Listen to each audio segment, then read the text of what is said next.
Feeling stupid, and I ain't getting caught. Like silence and quick, yes. Truth don't sleep, that's whether these possibilities out. Index, the only way to get rid of dirt is just to get wet. So hop off in this water and follow in his footsteps. You on the wrong path right now. You need a bath right now. Don't even matter. You need a bad bath right now. In the position of suffer from his wrath right now. My octaves out to the sky gon' crack to cloud. We all will be judged. Wanna carry for destruction, it was love. Wanna come from the stretch, not to be on my judge me. Walk to the man that's like me. Trust in our heart, we suffer because we love him. Fighting in the flesh is suggesting we giving up our friends. But then, shall we see it so the verse can't find out. Word says lost time, but it can't be found. I don't see how you can breathe on 6:15 without a full understanding what this means. When you shot, it's any kind of feel. Right out of my split, same type of feel. Right for his enemies, show us how to be real. Put in work for the kingdom, show us how it should feel. The Holy Spirit ain't true, ain't about what you feel. Salvation of soul, and chosen to seal. Baptized by fire and water revealed. Gang on when you go against the most high. All praises to my highest, the glory is shining in us. You're busy building the kingdom to worry about the earth. Look out for the division, the most high gave us provision. Catch all up on the mission, compare it through circumcision. Make a decision, stop worrying about what you see until I vision. Computer vision, I conclude through 2020 vision. Transition to submission, through the love of the higher is the tradition that keeps us in this condition. We are the children of God, no house, the pitch breath. No time for the game set up, then let's build. The work of our hands are us and my people are so skilled. And they the ones that will arise when the prophecy fulfilled. So you can keep all of your nonsense. Waking up the project, flicking off the reject. Giving them some respect. Taking over what got us out. And I go the next. Connected to the Father like your shot. That this life don't last forever, that's far-fetched. Yet can't take no chances, what transgress. If I read it, I believe it. If I see it, I receive it. Obedience, living lawless is an expedient. Even when I was just a kid, I had the spirit then. Now I'm running hard like I'm filled with adrenaline. Patient on this narrow path, want to really make it in. Heaven is my only goal, must endure to the end. Now what you gonna do when all the money's gone? Can't move, wait to be a star, Jones. So you fall with it more like a lawnmower. Cause the titles don't mean nothing to the Lord, boy. And besides your Gucci and Prada, just titles I keep. It's sad that the brands that you choose to cop. Look up KJP and stay so hot. And I got nobody here, but it show hot. God, turn or burn.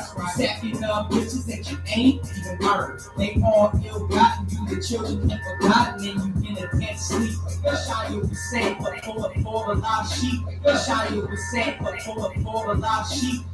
It's the time you wake up and remember these laws. Before Babylon falls, and the horde taking with her. You've been pacified by lies and gifts destroyed your mind. You've been rocked to sleep by evil babysitter. Time to humble thyself and admit you a sinner. Don't like a worry, you can cry me a river. My sword cut deep, going straight to the marrow. Let my people go, I ain't never scared of Pharaoh. The kingdom is at hand and it's time to make a choice. Who's calling Jacob home? I hope.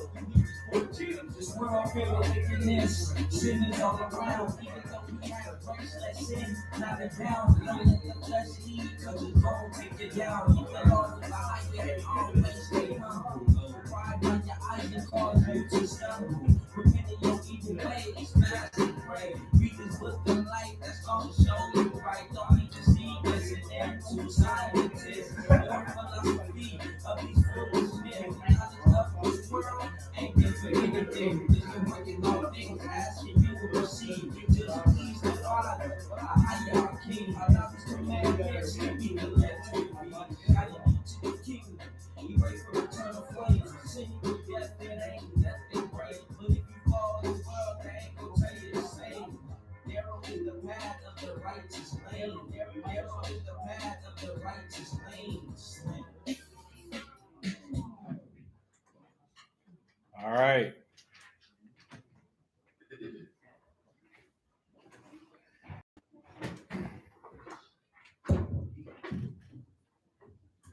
So Most High Christ bless your body. Most High Christ bless you too. Happy Sabbath. Happy Sabbath to you too. right, so all praises to the Most High, giving us the spirit to come here, fellowship, and keep His commandments, learn what His will is.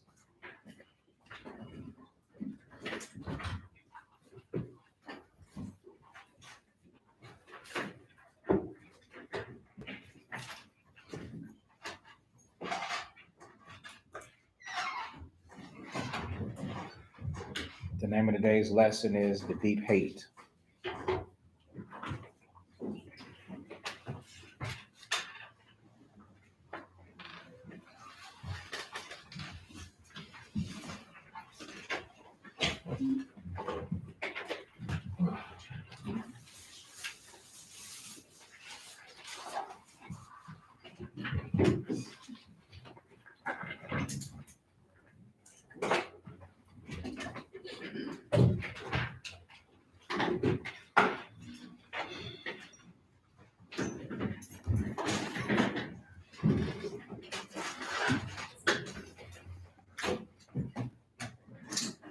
So today,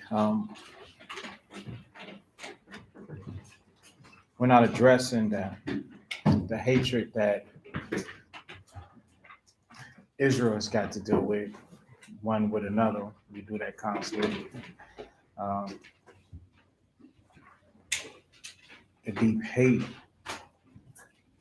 that you got to watch out for is the hatred from this world, the deep hate that the nations have for you. And the Most High really wants you to understand and wants you to be warned by it and not to be deceived by him in any shape, form, or fashion because of whatever acquaintance that you might have to have with him. You're going to have to be watchful. You're going to have to be sober. You're going to have to be wise. It's a lot of different things that you got to do to be smart to avoid you being put to death. Now,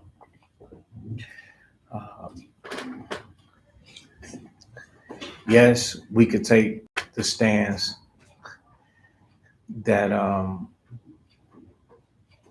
everything that happens, is the will of God. Let me say that, you take that stance. And that's true. But however,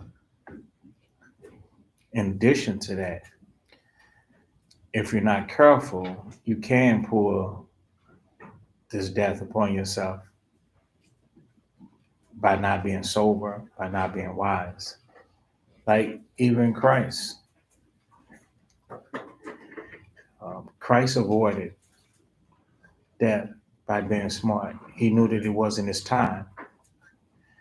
And so when he knew that it wasn't his time, he didn't just walk into situations and be like, well, it's not going to be my time. What's up, brother? Shalom, Cletus.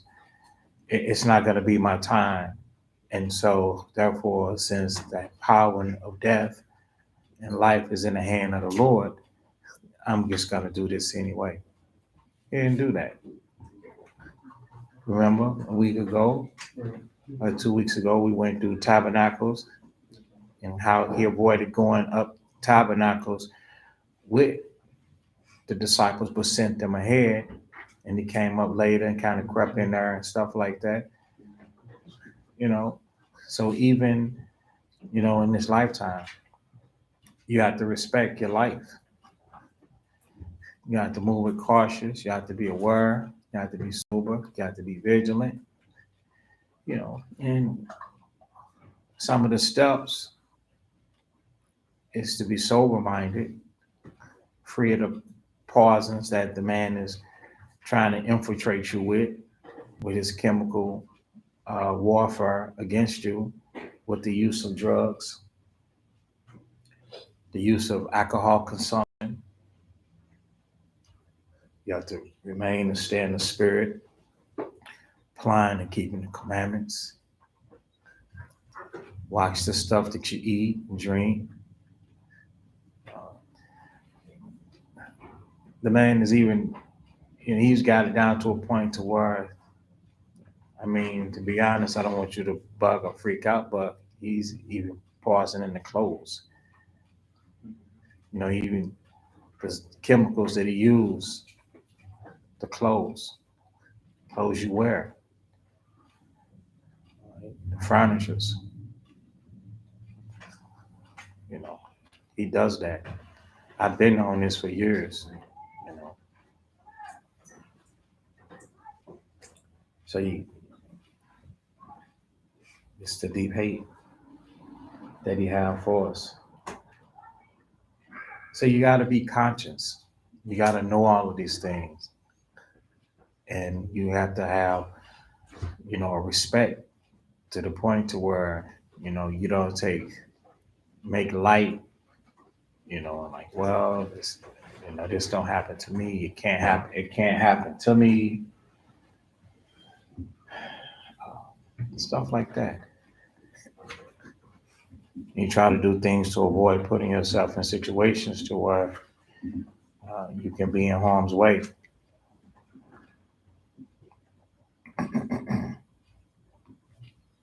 Go to the book of Ecclesiasticus.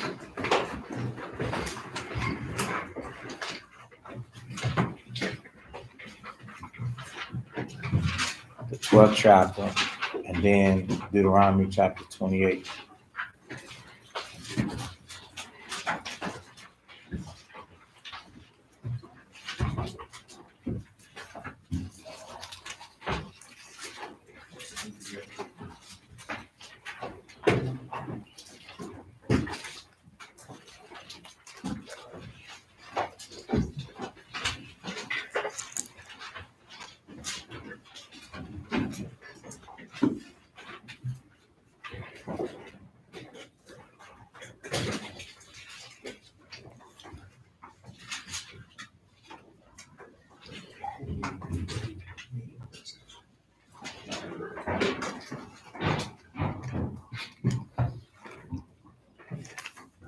That's that gate in the back. I meant to take something and prop up against it, a brick or something.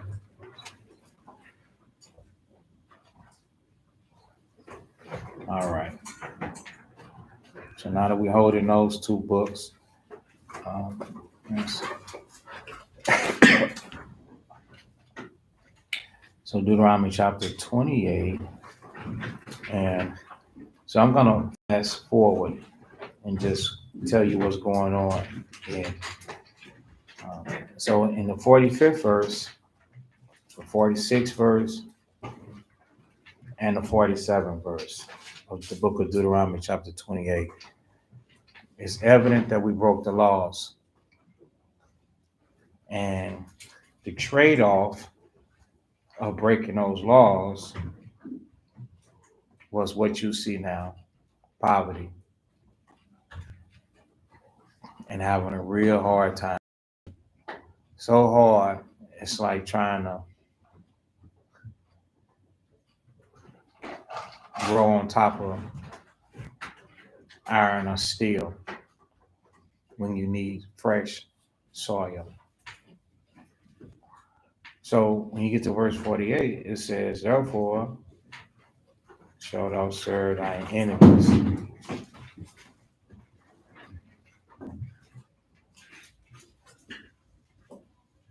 I'm gonna wait on you, bro.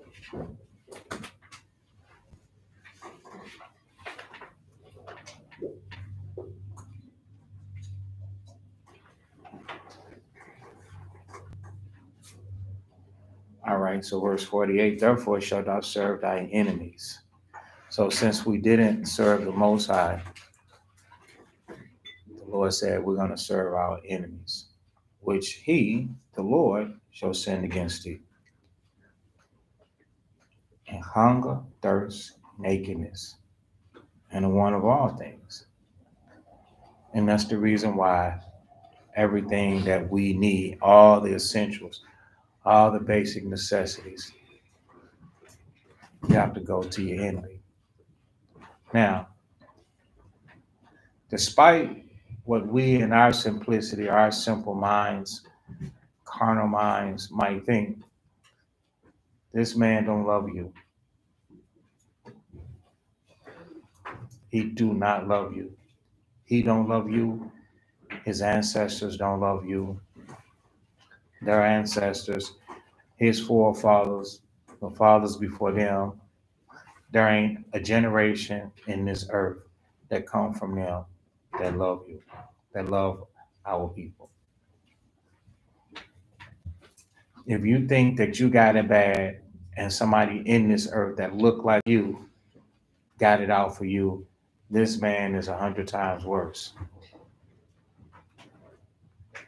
He despises you.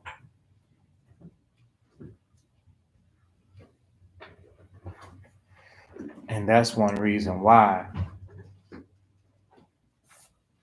when there is somebody that has an issue with you, what you need to be doing is finding a happy medium and like, okay, how can I make it good with this person?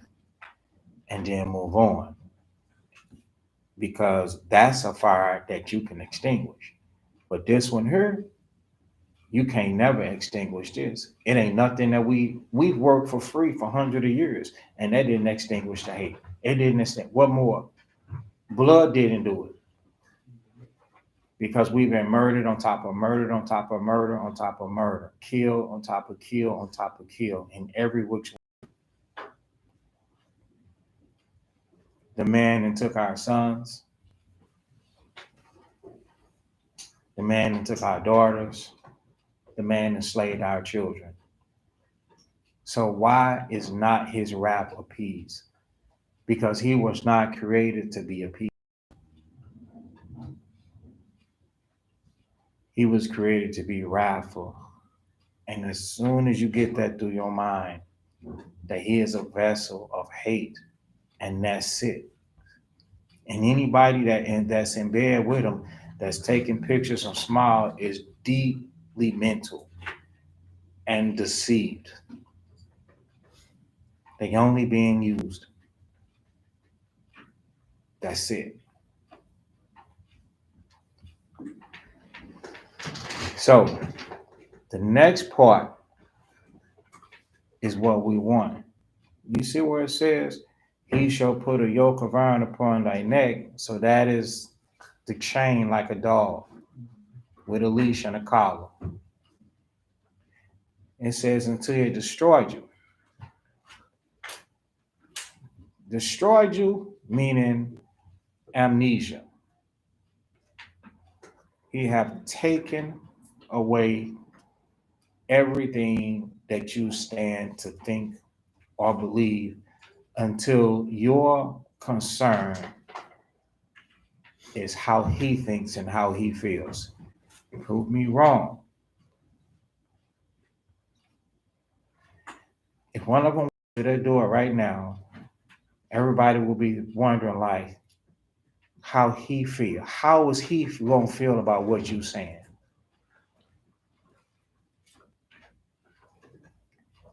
I'm speaking to somebody on the phone and they hung up the phone worrying about how these people will feel about what's being said. That's our mindset. No harm intended towards the person that did it. It's a natural instinct for we've been programmed to care about how these devils feel. You all right, boss? We sick, boss? We've been programmed. We've been destroyed. To hell with these devils. And if you can't get that into your mind, one day you're going to fall prey to them. And they got 1,000 traps. Now go to the other one, Ecclesiastes 12. They got 1,000 traps. You know another one of their traps? All the million books that they got out here. Take them books and chuck them in the fire. The book of this, the book of that, the book of this, the book of that. The scriptures say none shall want her mate. You don't need books to validate the scriptures. All you got to do is speak the scriptures, and that's it. Either somebody gonna believe it or they're not gonna believe it. Don't ask me about the book of this. I'm gonna reject it. What about the book of Hambone, brother? It says this. It says that. See, you got this and that. Ecclesiastes 12 and 10. Read that. This is the book of Ecclesiasticus, chapter 12 and 10. Never trust thine enemy. Right there. It was not me or not anybody else that's alive today that called the leaders that led the children of Israel into captivity enemies. It was the Most High. Right here, the scriptures tell you never trust your enemy. One thing that we got to realize is that people will do things to present themselves trustworthy. But what the Bible tell you? Never trust them. Every time they come around in the vicinity, I'm like, I got to be on guard. I don't know what you're capable of. Every doorway you walk in front of me, or you walking behind, never, at no shape, form, or fashion, am I ever trusting these people. Now, these are some bold statements to be online.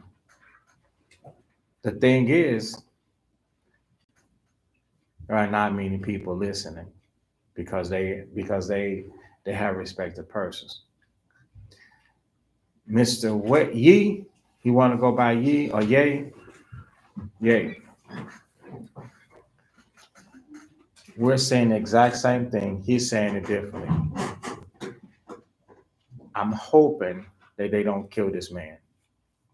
But if he said the thing is he's got billions of dollars, he's got billions of followers, billions of people, trillions of people. Trillions is more than billions. Trillions of people know this man. Trillions of people know him. So he is a danger and a threat to them. And one sickening, it just grieves me, man. When I say grieves me, not through anger, but a very deep hurt. The first thing people want to attack is he don't have fringes on. Shit, I know with fringes wicked as hell. He got fringes on. Here's one with fringes and he's the double. What else? Oh, he ain't keeping no laws. Will you get a man a chance? Give the Most High what the Bible says in Corinthians 3. One man planted, another man watered. Can the Most High get involved? Or is it just us? We be straight niggas when we talk and think like this. That's the self-hate that we have for each other. Give the man an opportunity to process what he's doing it quickly. As far as what I can see, he's doing it in the time that the Most High is allowing. Who are we to judge? We some hard critics. I don't like that people doing that. It hurts that people doing that. Let me see. I want to finish this, but it's something else.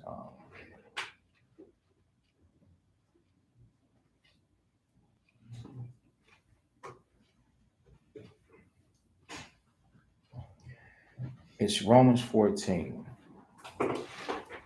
Romans 14 and read verse 4.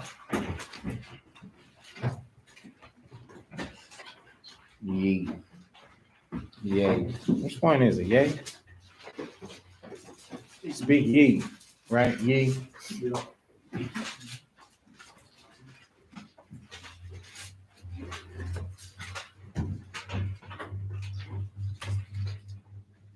It's 14. 14.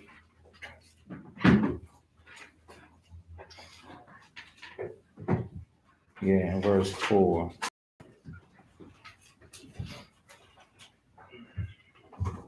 Okay. This is the book of Romans, chapter 14 and verse 4. Who art thou that judgest another man's servant? Right. Who are you to judge another man's servant? So who is this? We talking about ye. Who is ye coming to serve? Is he coming to serve the Lord, or is he coming to serve any one of the Israelites that's speaking against him? He's coming to serve them. He's trying to serve the Most High. Go ahead. To his own master, he standeth or falleth. That's right. And what does that mean? That means the Most High is determining where he is in his walk, if he's having success or if he's coming up short. Go ahead. Yea, he shall be holding up. Right. The scriptures say people, they'll be holding up, even though they seem to fall short or not be doing enough in our eyesight. Go ahead. For God is able to make him stand. Right.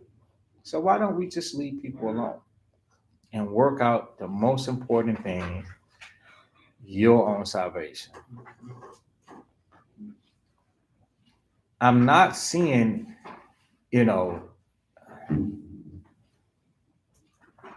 I'll leave it alone. So far, nobody here that hears this precept right here. You don't have no skank or stank or no hate about this man, and leave this man alone. Because somebody can point you and your dirty laundry out on how you ain't on the level.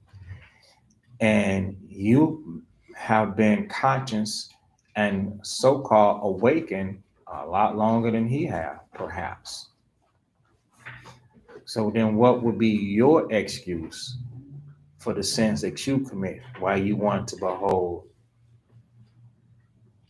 what is the beam or the mote in his eye?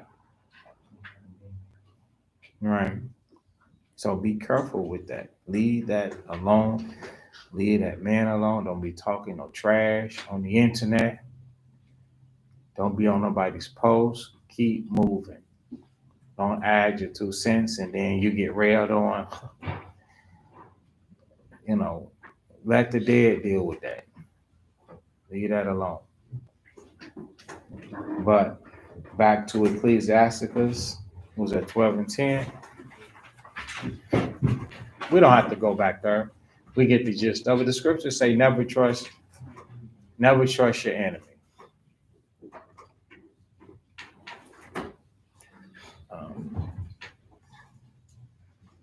Psalms 83.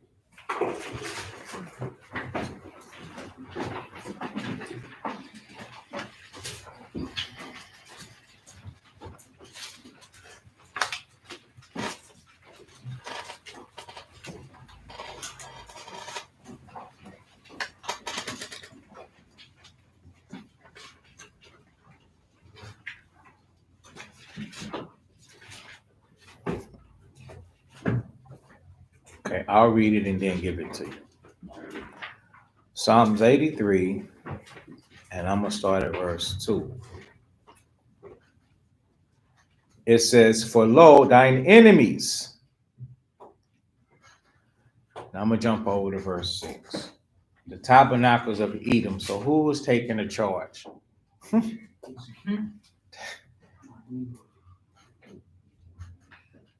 going to jump back down to verse 2. Make a tumult. And they that hate thee have lifted up the head.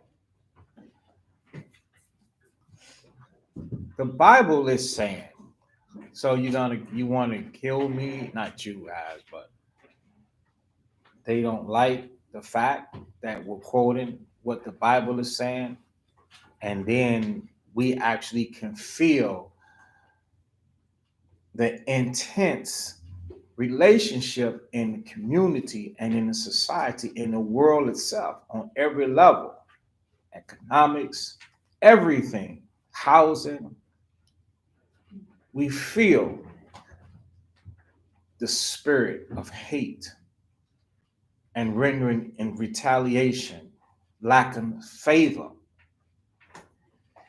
not just to the guilty, but to the innocent.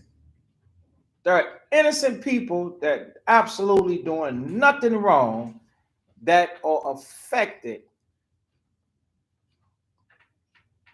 by the perpetual hatred that they have. You gotta acknowledge that. And you gotta acknowledge who's the leader of it. And that their head is held high. And they ain't lowering it and bowing it and looking down for nobody.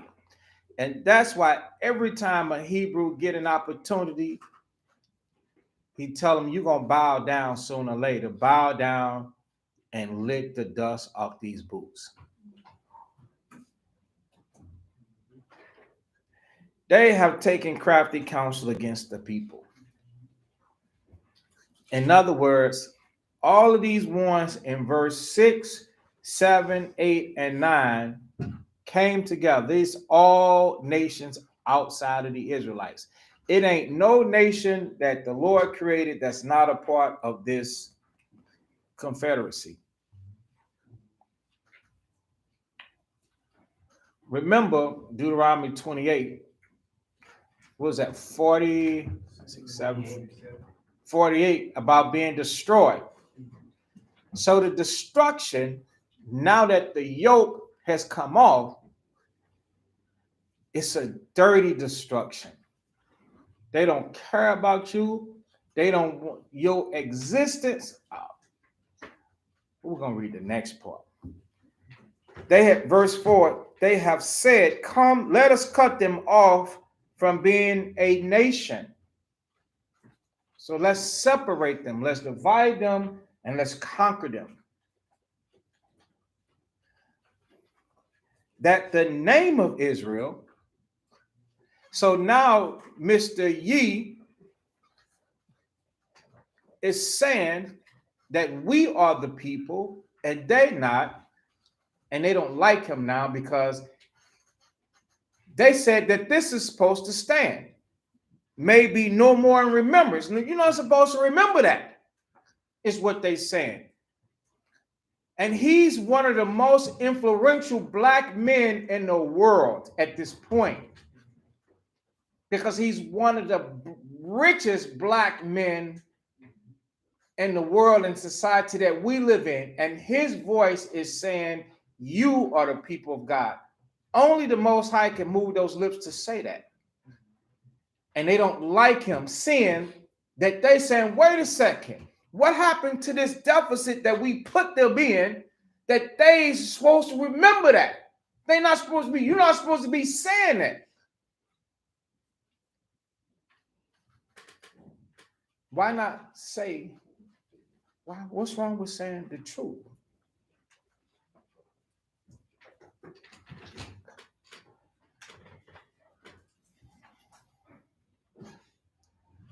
When it says that you cut off and that there's no remembrance, riddle me this.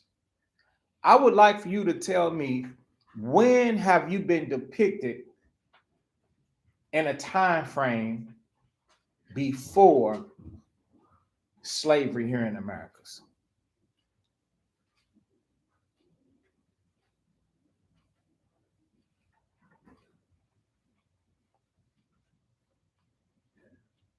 They own the media. They own the pictures. They own the television. They own the news. They news speak the truth. They own Fox. Don't Fox got the truth? Don't CNN got the truth? When are they gonna tell the tale? When they gonna tell? When have you been depicted or showed, displayed someplace other than burning up in Mississippi or hanging there or Virginia? When? Or the plantations in Florida? When have you been displayed anywhere else in the world, in the country, doing anything else? Destroyed. Destroyed. You know, when I was a child, I'd watch television. And one of the things, one of my deepest memories was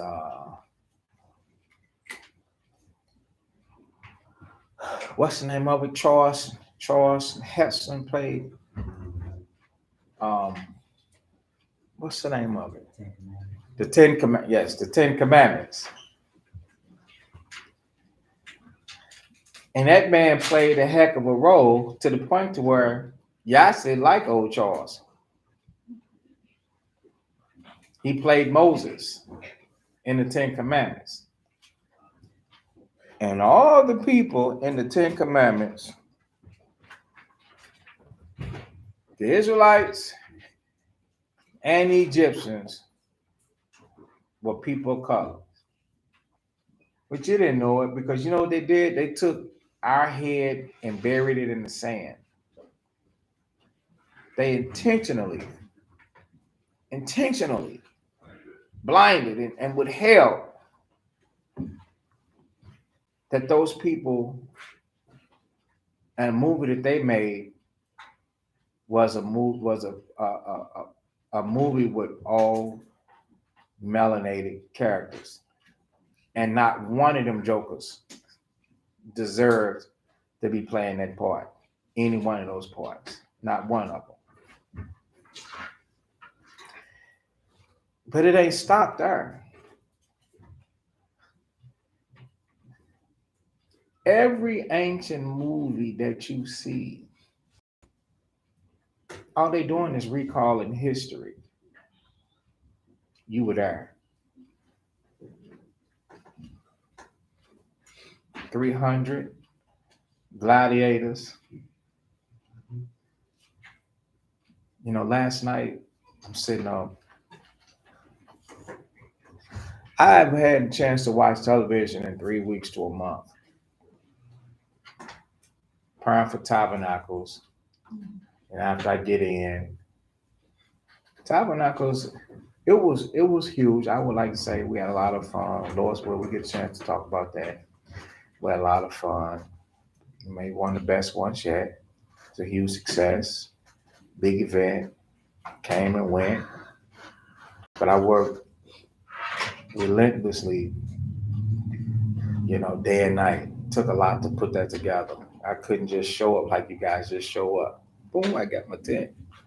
It wore me out. So I haven't had a chance to watch television in about 3 weeks to a month. So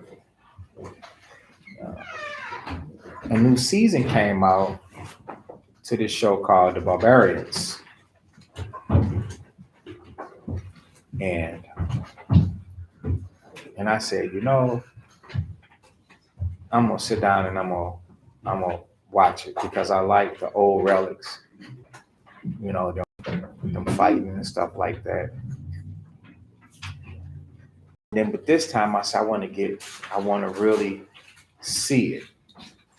You know, seeing certain things again help you see things that you didn't see, and I'm glad the Spirit had me do it. So I'm sitting down and I'm watching it. And I'm watching this, my spirit just kept being moved. I'm like, where are we at? I don't try not to just watch I don't watch stuff for nothing. I try not to, you know. Sometimes I'll admit I'll watch something for entertainment purpose, but 90% of the time I'm looking for a message. So, guys, I'm sitting here watching it, and the whole time I'm looking at our people. The whole show. You have to check it out. The whole show. We are those barbarians. Once the spirit led it, showed me one of the trigger words. Let me make sure it's right. Let's see.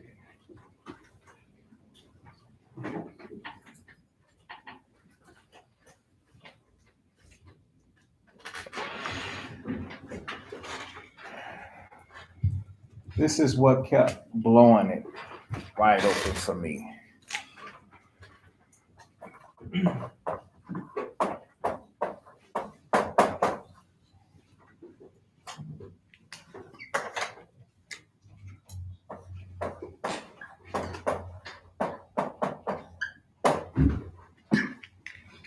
Now,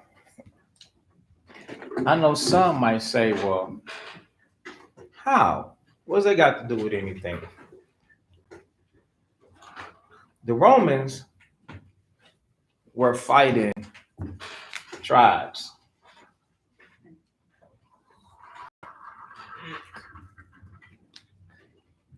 They was fighting a lot of them. Now, one thing for sure, who don't they X out and put out in the movies when it comes to melanated people? There you go. Because Dan lead with them. Damn. So, if it was about a booga booga, they'd have said the booga booga. They'd have showed them. They'd have showed them. If it's ham, they'd have showed them. If it's you, they're not going to show. They're going to substitute you. Because no more in remembrance means no more in remembrance. They're going to destroy you. You're going to be sitting there and it's going to be going right over your head. And you just be sitting there looking at them and looking at you and looking at them and looking at you. Playing the role. Playing your role like they do all the time.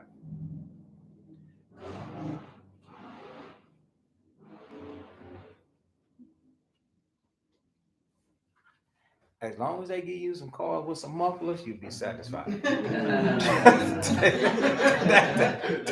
We satisfied. Like I got an exhaust. Poor baby. Hey, man. Hey. They've been showing ham forever, ain't they? Yeah. What is it? So, what was Shaka Zulu? Was he ham too? Yes. Okay. They never showing you, son. No. They got an agreement. They never showing you. The only way they're gonna show you is with a basketball on this side. Or a football. You want to get on TV here? Sing and dance. Sure. Yeah, you can dance. You can sing. You want some girl? You want to prostitute yourself? Other than that, nah. So,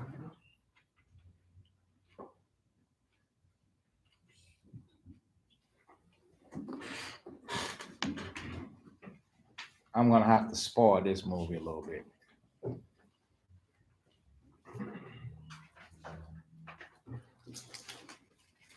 And you'll go see it. And then you what? To look for what you're looking for. And you're gonna be inflamed too. Find me where Nebuchadnezzar took Daniel.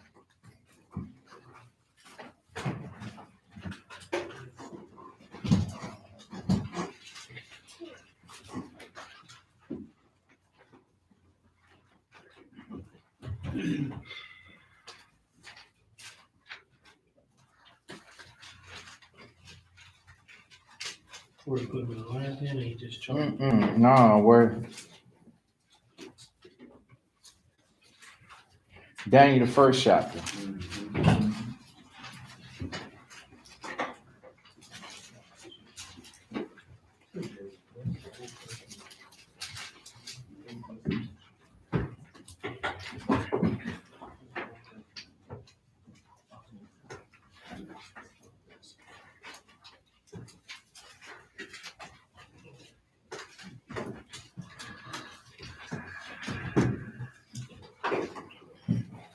Okay, so Daniel chapter 1, and we'll get to the point. Daniel 1 and 1, and then just jump down to verse 3, trimming it. The book of Daniel 1 and 1. In the 3rd year of the reign of Jehoiakim, king of Judah, came Nebuchadnezzar, king of Babylon, unto Jerusalem and besieged it. Verse 4. 3.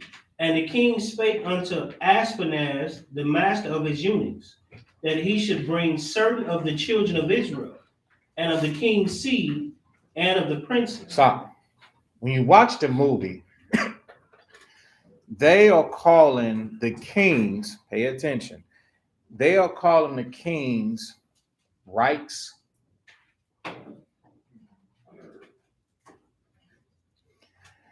And in order for them to be a Reich in their tribe,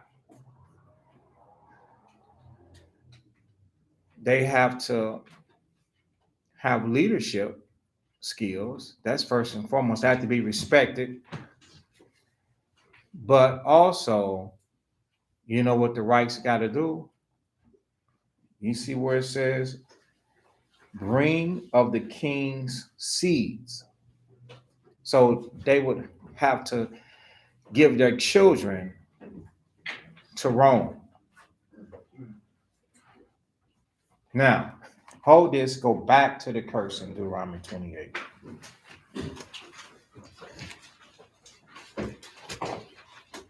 Have anybody in here saw Barbarian? You saw it? Okay. You read the book. So the main tribe that they deal with, they don't have tribal names, and please don't wait or think that, ain't no dark-skinned people there. I think it's maybe one in the movie. Just one. Let's see. About the children. 32. Read that. Deuteronomy 28 and 32. Thy sons and thy daughters shall be given unto another people. Stop. Your sons and your daughters shall be given unto Rome. So Rome took him. That's who Babylonians are. That's who the Romans are in the movie. Edom. So they depicting things that actually happened. So they would come in and they would take the sons and they would raise the sons by them. Whatever emperor, whatever Caesar, whatever commander, they would bring them up. They would take them as small as Buddha and Dash. Yeah, Lutravan. They would take them that small. And you wouldn't see them no more. The next time you see them, there'll be a captain or something over in the military. They'll be completely brainwashed. Completely. There'll be if you live to see them again. Read the next part. And thine eyes shall look and fail with longing for them. And your eyes would look. You wouldn't have, if you tried to resist, then they would take your life away. At the time they had swords, they'll just thrust you straight through the belly with the sword. Yeah, all of this is being depicted in the movie. This the scriptures. Now here's the thing. You're not finding that they did this to other people where they took their children because they had an agreement with all the other people and all the other nations, all the other families in the world. All these nations, they had agreements with them. There's no reason to do them like that. That spirit of hate was turned towards us. Go ahead. And there shall be no might in thine hand. There was you're gonna when you see the movie, it's nothing that the people gonna be able to do. Now that I got y'all attention, y'all gonna go back and y'all gonna watch it.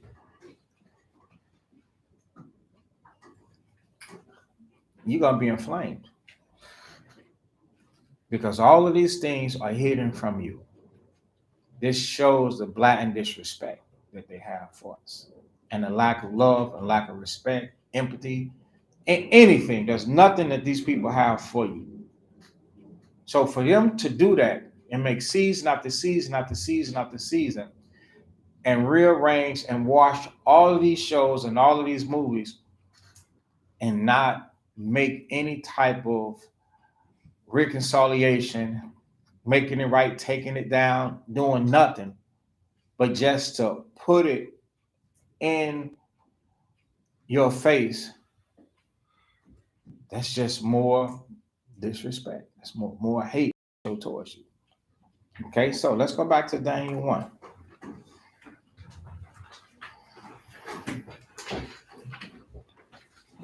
Okay, so children, verse 4. Daniel 1:4.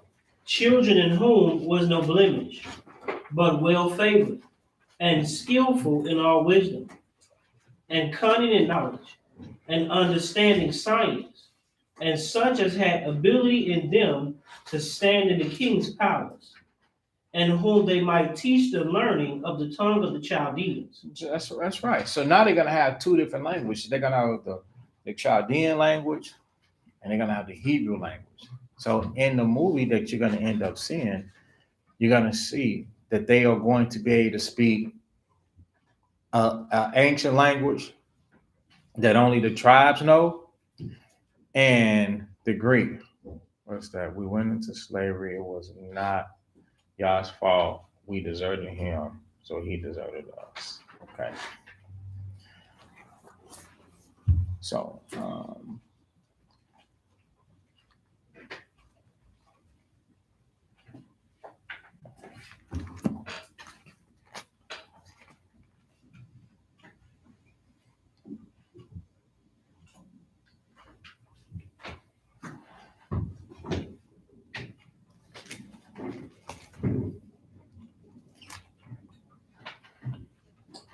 let's go to Romans, the first chapter. Are we holding anything? Yes, Romans 1. So we're going to read this in perspective.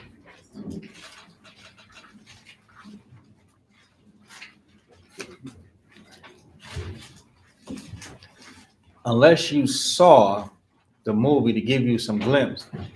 Now they depicting the show Barbarians to be 10 AD. So that's 10 years after the Christ. Okay. Now, Jerusalem didn't fall and get completely sacked until 70 years after the Christ. Now,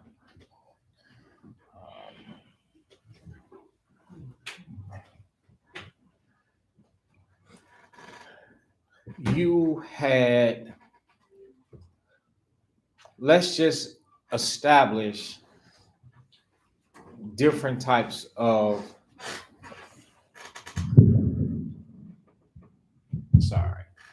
let's establish different types of people, but they are Israelites. So you had the scribes and Pharisees who were up under the thumb and rule of the Edomites. So let's establish that before we go further. Let's go to the book of Maccabees.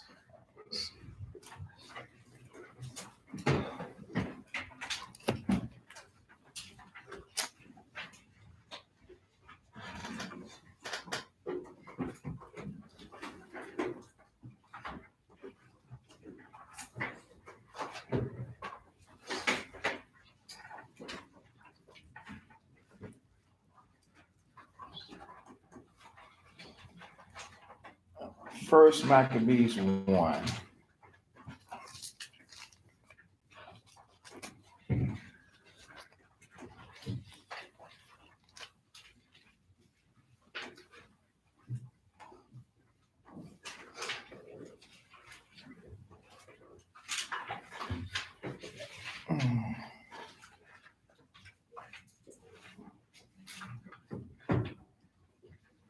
Okay, so we all remember Alexander the Great. Okay. Do you know what the candy was called, Lawrence? He said, was it M&M's, Hershey's, or yeah, named after Alexander? Or was it a butternut? I can't remember that candy. You can't remember that. Anybody else know? I think it was some candy.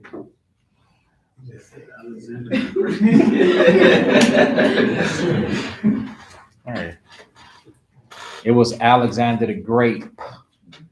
It looked like grape candy. It was Alexander the Grape. It was in a little box, like lemon heads. Yeah. Remember lemon heads?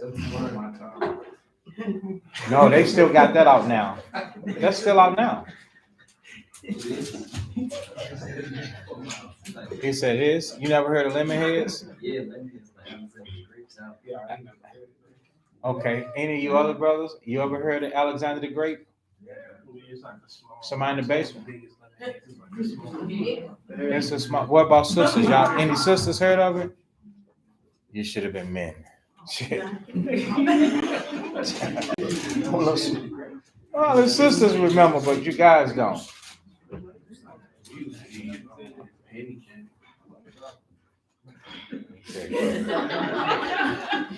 He said penny candy. You was born yesterday. You was born yesterday. Penny candy. The baby down there laughing, bro.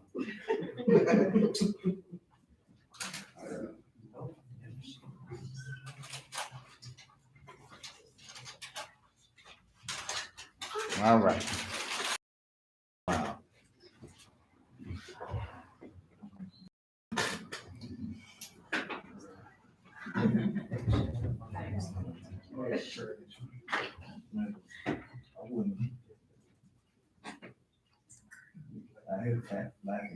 Never seen that in my life. Yes, man. Now you're gonna talk about Laffy Taffy. He got a sweet tooth. He gonna bring out a sweet tooth. Laffy Taffy. Trust who said.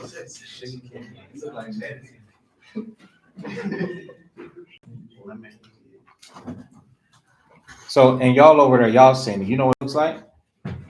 Show it to Robin Hood behind you. Black Robin Hood. You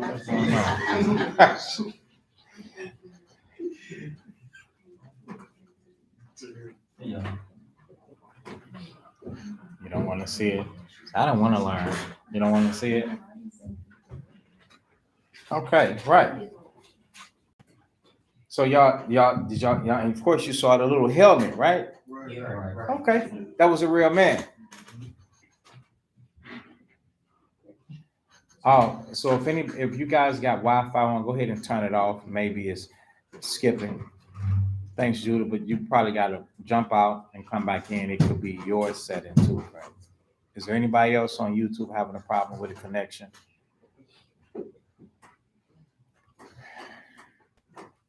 Judah's in the mountains wanting us to reset our Wi-Fi. It's Israelites, man.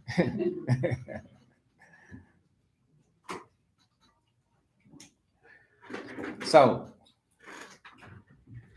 this is showing you that this is a real person. You just saw it right here in the Americas. This is Alexander. All right. So where do we start at? Let's just jump in at verse 10. Start there. First Maccabees chapter 1 and 10. And there came out of them a wicked root, Antiochus, surnamed Epiphanes, son of Antiochus the king. Right. So this is Antiochus Epiphanes is the junior. It's this guy, the great. It's his son. Go ahead. Who had been an hostage at Rome, and he reigned in the 137th year of the kingdom of the Greeks. So amongst Israelites, in order for us to get into Romans, the first chapter, I want to establish in your mind an insight of different segments of Israelites, because I mean, we can go back to Genesis and I can show you that there were millions and millions of people. So many people they cannot be numbered for count. The ones that's given account are the ones that were a nucleus around the gospel of the Christ. You understand? But the ones that were in layers and layers and layers and layers out, those were the ones that were barbarians. But lineage-wise, they were Hebrews. They were Israelites. They weren't just on the inside of the onion by the core, which is the foundation, which is the Christ. You understand? And by us being in there, we only think that it only revolves around this interior core of Christ, when it doesn't. It's way out there, and the crisis was reeling those people in. Okay? So amongst us, the next layer out on this core would be the wicked of Israel that was in affiliation and association with the Greeks, also under the banner of the Romans, Edomites. Okay, so bear with us while we establish these things using the scriptures. Okay, so he reigned in the 137th year of the kingdom of the Greeks. Now, verse 11. In those days were there out of Israel wicked men, who persuaded many, saying, let us go and make a covenant with the heathen. So stop. When you see the movie, when you begin to watch the show, you're going to realize that there are people that was friends with Rome. This is the exact same thing. Now, these people, these Romans, have always been the enemies of Israel. They always been in sin. They always turned their back upon the Most High. They did everything that the Most High says don't do. So when we get into Romans, the first chapter, we're going to bring it back home and put it in perspective and know for certain and for sure that he's attacking a time frame in which he lived in and talking to the Israelites that was the core around the gospel of Christ, and telling them not to be like the wicked Romans at that time, so that you can understand. And everything that he's saying and talking against was everything that the Romans were doing wrong, but that the Israelites that was living amongst the Romans, they had also picked up those traditions and those customs, meaning those ways, and philosophy, meaning that mentality with thinking that there's nothing wrong with what I do. Just like, right, remember how it used to be a shame and embarrassing for people to smoke marijuana? They would do it in secrecy, and the only way that you can tell would be their eyes would be red. You know, they'll be even trying to get the smell off of them, right? Right now, they stand right out there in front, and they just blowing it. Every man, woman, and child is just blowing it. They stand on the bus stop blowing it. They go into the store blowing it. They get out of the car blowing it. They think it's cool to just blow it. They just have it right there, a blunt. Like having a blunt is that means that I'm special. I got a blunt. You want some? Shameless. Who gave them a license to do that? Romans did. See? So let's get back to this though. The name of the show is Barbarian. And I'm going to prove to you today that those were your people. And it's going to say it in the scriptures. Your people and no other people. So when you watch this, the blank disrespect and deep hate is still on and popping for you. Okay? So there went out in those days out of Israel wicked men who persuaded many, saying, let us go and make a covenant with the heathen. Who are the heathen? The Greeks that are round about us. Since we departed from them, we have had much sorrow. But when we read in the law, in order to have success, we would have to keep the commandments. So if we don't keep the commandments, then they ran into the kingdom of the Greeks. They made allegiance with them. Okay, so this device pleased them well. Who did it please? It pleased a lot of other people, the Israelites. It pleased them. They said, okay, let's do that. Then certain other people were so forward herein that they went to the king, who gave them license to do after the ordinance of the king of the heathen. So in their own realm, what were they doing? They were practicing the customs. And therefore, now they were under the rule and thumb of who? Of these same Greeks. All right. So verse 15, I know I skipped 14. Made themselves, go, you can read it. And made themselves uncircumcised. Made themselves unclean by doing it. Go ahead. And forsook the holy covenant. You see? So now they're not dealing with the Lord at all. Okay. So we'll stop before we continue.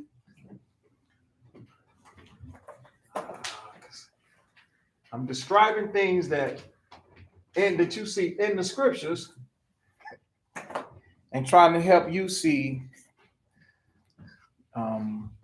how those things still existed during the time of the scriptures, but you didn't see it. So the movie, let's just say I'll use another color.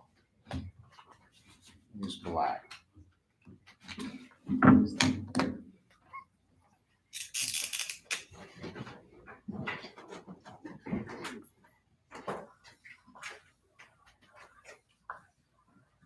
So the barbarians, outer layer.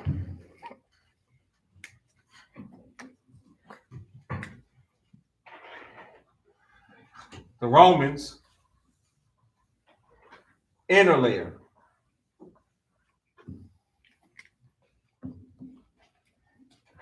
Israel, I'll make us green.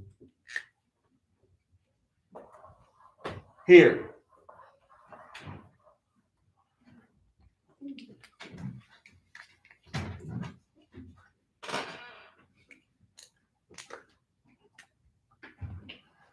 The church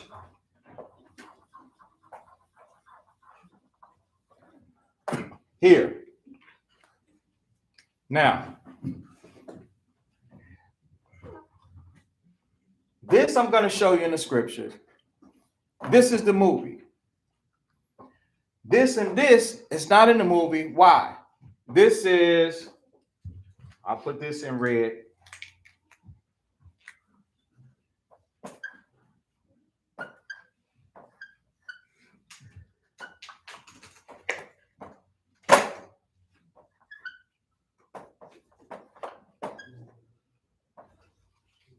Psalms 83. Do we understand? So, you don't see this in the movie because of Psalms 83. No more in remembrance. They don't want you to know this. But all of this is in the scriptures. And this part is whitewashed in the movie. But it exists.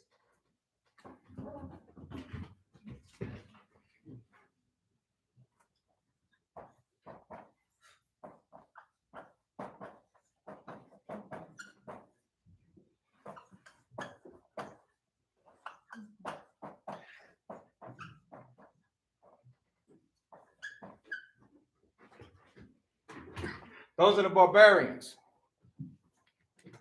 Barbarian.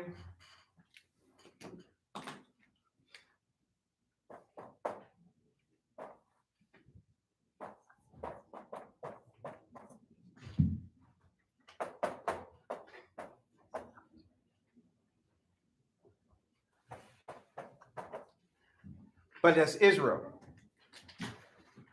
When you see the movie, no matter how red it look,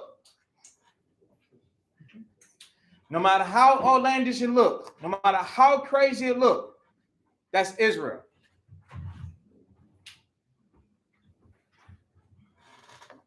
It's Israel. So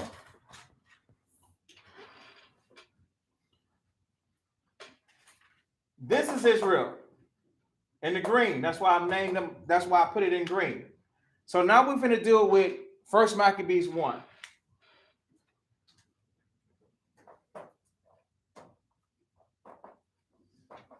I just wrote it for them online to see it. Correct way. Yeah. This Israel. So what they did, they said, let us go unto them, to the heathens. This is the one that wants to deal right with the commandments. They don't care about them. They care about, they're selfish. They care about themselves. They liked it because that means they are trying to get to this here. The God-fearing people, the people who God is in. All right? So,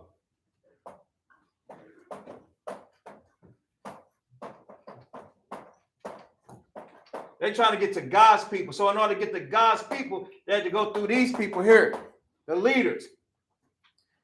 Now,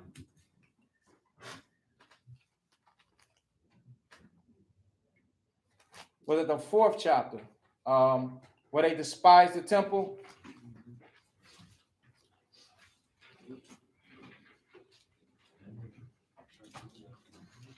Second Maccabees 4. Go to 2 Maccabees 4.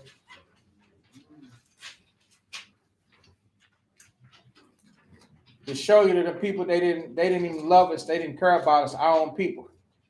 It's the same way with Christianity, Islam, all the world religions. They don't love God's people. They love the Romans and what the Romans gonna give to them. Give them churches, give them the money, give them grants, let them take the money, all of that. Tax-free, everything. They take in millions of dollars. Okay, so 2 Maccabees 4. You sure? And 14? Okay. 2 Maccabees 4 and 14. Let a second. Wait a second. Let him get it. Read verse 13. Verse 13. Now such was the height of Greek fashion. So remember, they went to the Greeks for license to do anything and to bring our people into the lifestyle of the Greeks, because dealing with the Most High wasn't doing nothing for us. He don't help you when you sin. If you in sin, he ain't got nothing for you. You're gonna die. You'll die first before the Most High help you. Straight up. You ain't gonna get nothing. You just gonna be shriveling up and die. No, he ain't gonna do it. He said in James, he said, you pray amiss that you can consume upon your lust. He already know what you're gonna do with any type of blessing. You're gonna go right back and get down and dirty with it. So he's just gonna let you suffer. So that's where they go to the so-called white man. So now it was a height. Now they got with the white man. They're like, yeah, we got with the white man. All right. So such was the height of Greek fashions. Go ahead. An increase of heathenish manners. An increase. So everybody was acting like the heathens. Now jump down to 14. That the priests had no courage to serve anymore at the altar. Stop. Look up here. Right here. See God's people? They didn't want to deal with the people of the Most High no more. They didn't care about us no more. They dealing with Esau. The Romans. That's the only thing they cared about. But Esau knows that once he gets them, he gets us. So by the time of Christ, he had everybody. And that was the gateway to get to God's people. They had so much fun kicking it, following this world. Why do you think our people love this world? They love America. This is a home of the free. It's land of the brave, home of the free. We can do anything here. They love this country. You understand? We can get rich. We can do this. Don't judge me. This, that, and the third. Everybody got their own religion. Everybody got their own belief. Like, leave me alone. You can't judge me. You know, they don't even think that you're living the life that you're living. You know, you say, I'm doing this and I'm doing that. Brother, you cannot be doing that. It's impossible to do that. You see these girls, you see this money. Who can turn this down? You know, they don't think it's possible. You know, they look at the weed. Look at this. You know what I'm saying? I have a good time every night with this. Who could not? Right, they're making excuses, not knowing that. So,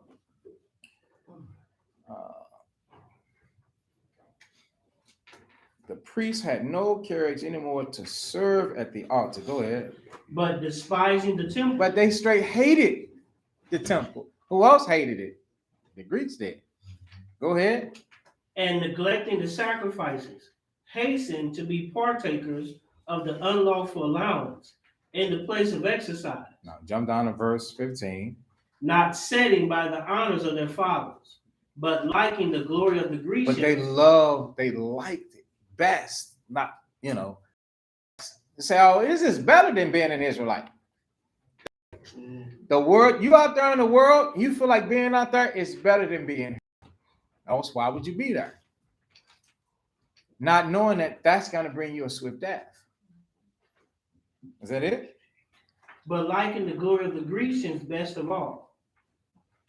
Go ahead. By reason whereof sore calamity came upon them. And that's why you see all the judgments in the earth. Car accidents, drug overdose, shootings. Easily hook up with the wrong person. It ain't an adult in here alive that have not hooked up with the wrong person. You see? A sore calamity, a sword in your back, not a thorn, a sword in your flesh, man. Painful. All these sore things happen to us. Go ahead. By reason whereof sore calamity came upon them, for they had them to be their enemies and avengers. At one time, they had them to be what? Enemies and people who they wanted to take revenge on. So then they stopped calling them their enemies, and they stopped wanting to retaliate, and then they got in to bed with them.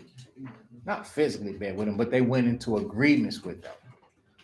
When the scripture said never, right? Do we not know that when this happened, these scriptures was already wrote? Deuteronomy, only thing wasn't wrote was the Gospels. So they knew all of this. They had all of this to measure up. Am I going to decide that this man is a forever enemy? Since look at, he turned his back on it. You turn your back on the Most High, you the enemy of the Most High, and then you just become my enemy. How not? Because there are laws that the Most High gave you to teach you how to deal with each other. And if you won't deal with them towards the Most High, how you gonna deal with them towards me?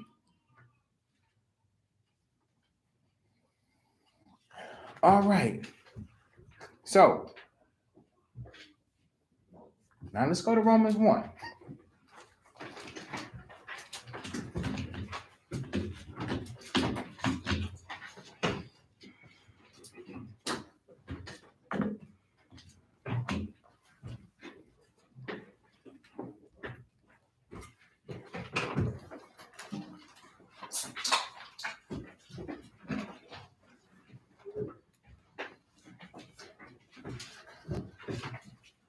Romans 1. So now let me show you an example of I'll leave it. It'd be too much.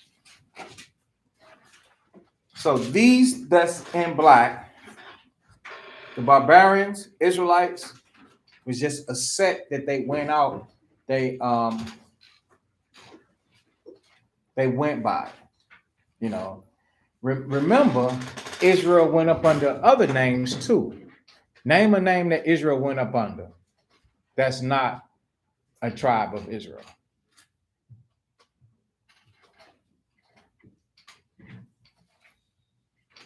What about Roman? Or Corinthian? Or Ephesian? It's Corinth. Or Thessalonian? Galatians, Corinth. Or Galatian? No, that's just a place. You might well say honey bun. Just throwing stuff out. What about the honey bun? Come on. I'm working with him, though. I'm working with him. Give me some time. I'm working with him. We're going to have him right.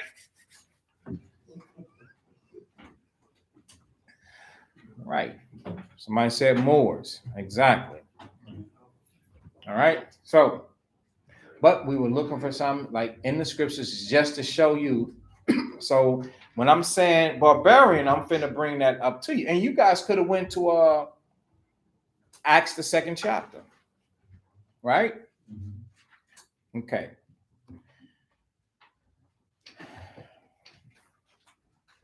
Romans, what I say? The 1st chapter. Okay. Paul, a servant of Christ, called to be an apostle, separated unto the gospel of God, the Most High. So keep it in perspective. He ain't finna talk to us. If the Spirit chooses to like elaborate and say, yeah, we're doing this, at the same time, you have to avoid that. Can y'all crack your window a little bit? Then so be it. But we are finna go, you know, let's go back 2,500 years, give or take. Okay. Which he had promised afore by his prophets in the Holy Scriptures,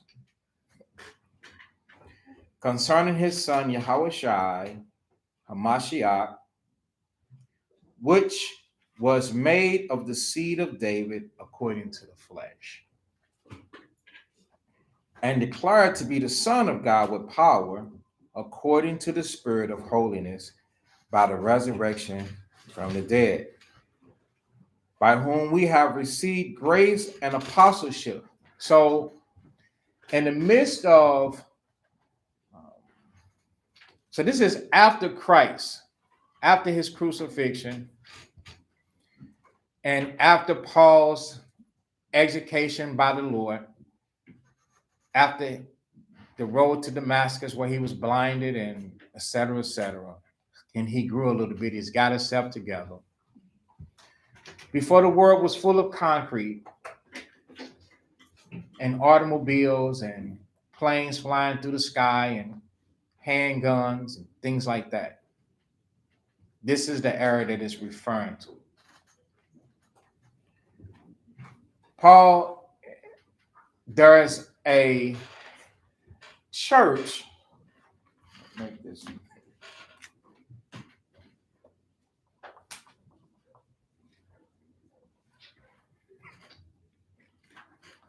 In Rome, behind enemy lines. So let's do this.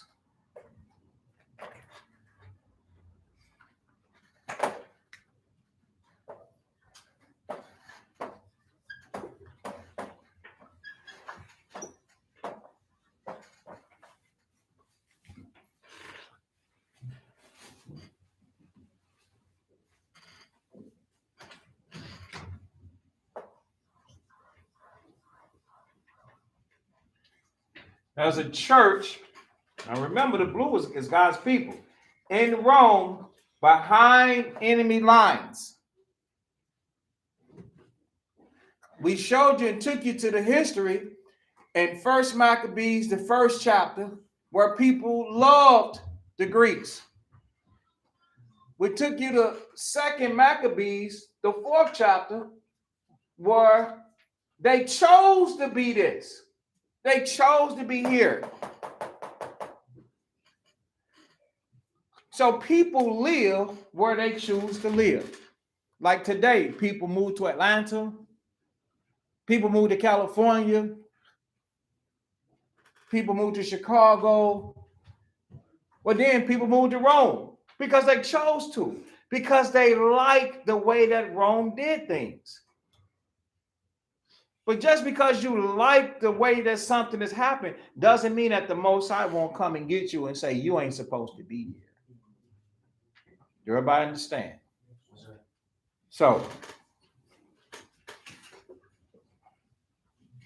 verse 6. No. Verse 5, right? Mhm. By whom we have received grace and apostleship for obedience to the faith among all nations for his name. Even though we are among all these nations, we have received grace. We have received the right to be an apostle for obedience to the faith. So even though that they were in Rome, they were being obedient. Verse 6, among whom are ye also the called of Christ? So he was teaching them about who? The Messiah, about Christ. All right. Read verse 7. To all that be in Rome. To all that be in Rome. Because they literally, I don't want to say that they're not supposed to be there, but a lot of them, that's all they know. They were there for some reason. They moved there. They were born there. They are in Rome, period. To all that be in Rome. And it went by that name because that's what they were used to. You didn't know anything other than what you know. You had to be taught that you are an Israelite and that you stop calling yourself African American. You had to be taught that, like they had to be taught. Okay, go ahead. Beloved of God. So the Lord loves you, is what he's saying. Read. Called to be saints. Called to be like the church, saints. Go ahead. Grace to you and peace from God our Father and the Lord Yahushua the Christ. First, I thank my God through Christ for you all, that your faith is spoken of throughout the whole world.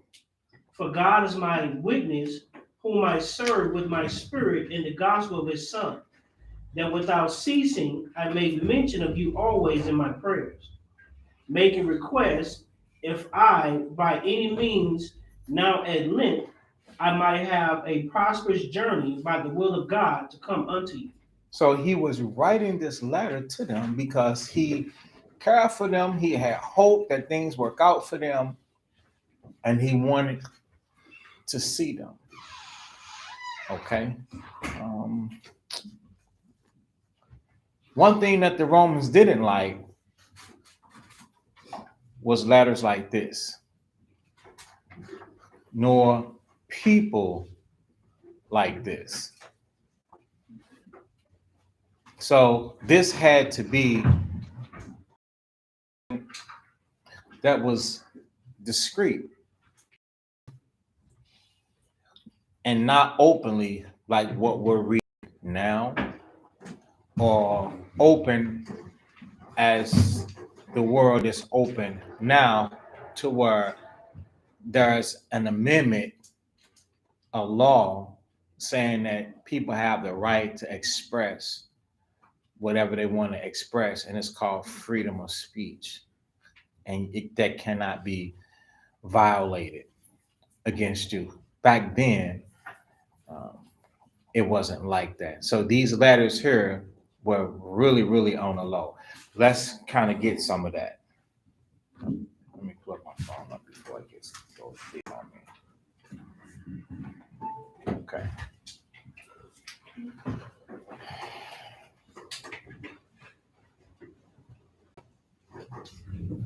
Second Maccabees 6.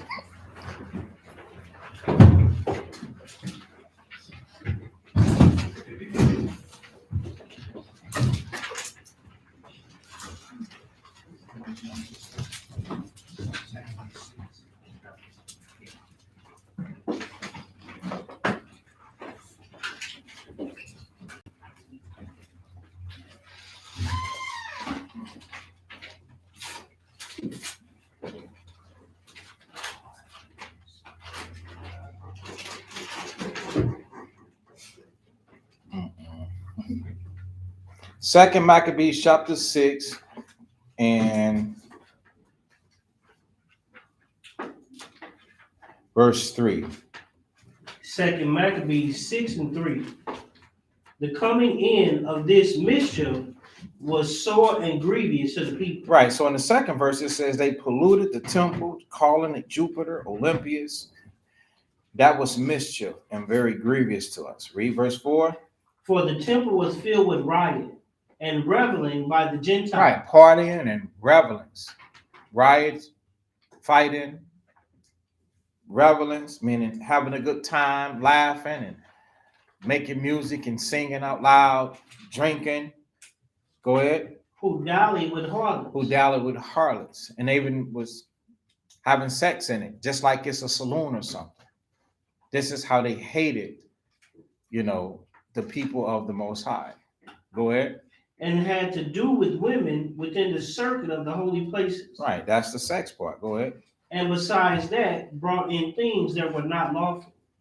The altar also was filled with profane things, which the law forbid. Neither was it lawful for a man to keep Sabbath days or ancient feasts, or to profess himself at all to be a Jew. So he couldn't even say that he was a Jew. So you think that they, during the time where Paul was writing this, they had a change of heart? No, this letter was on the Lord. These people doesn't change. No, they hated him to the point to where they even hated the Christ. That's why Herod wanted to know where the Lord was so that he could kill him.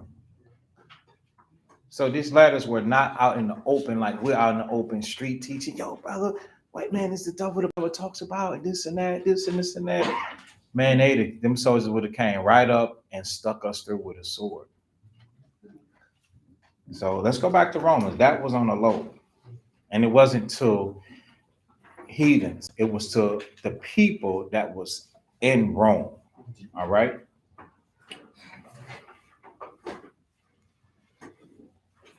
And when in verse 9, where it says, for God is my witness, whom I serve with my spirit in the gospel of his son, that without ceasing, I make mention, without stopping, I'm praying for you always in my prayers. Why? Because they behind enemy lines, keeping the faith. Right? Remember what happened under the Israelites under Nebuchadnezzar, where if you were to serve another god or make mention of being seen praying or anything, it's gonna be death unto you. That's why that's how they tried to kill who? Right.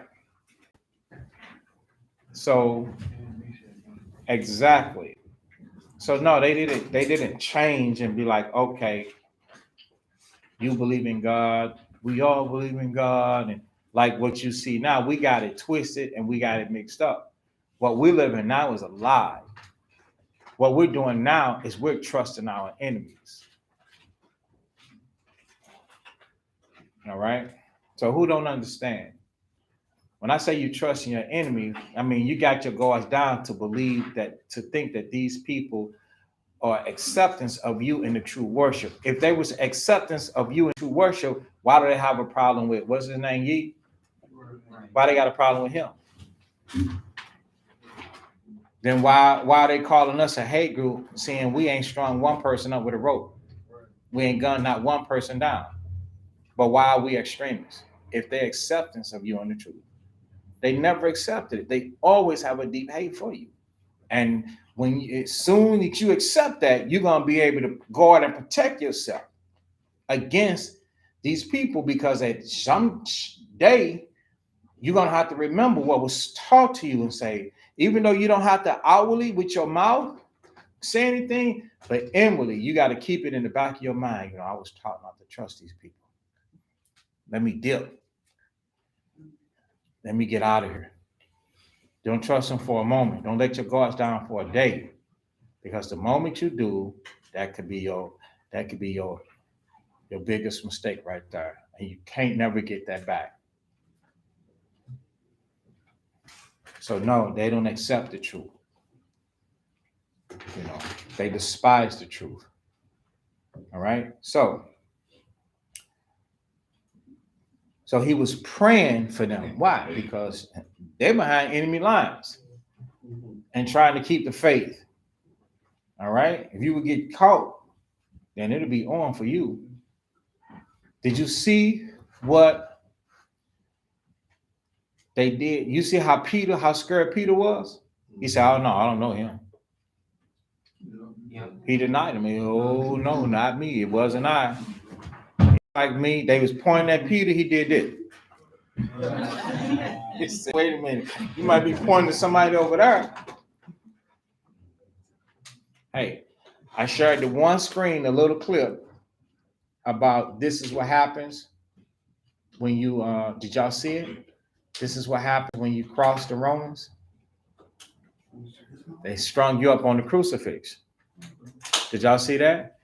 That's what that's for. And I said, anybody wearing a crucifixion, you know, that's not about God. That's about Roman revenge. That's what I said.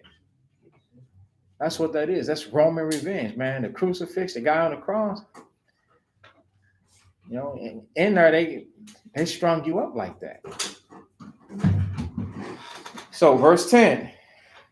Making requests, if by any means now at length I might have a prosperous journey by the will of God to come unto you. For I long to see you, that I may impart unto you some spiritual gift, to the end you may be established. Right. So he wants to set an example so much to help them grow.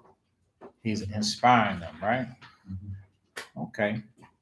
Go ahead. That is, that I may be comforted together with you by the mutual faith, both of you and me.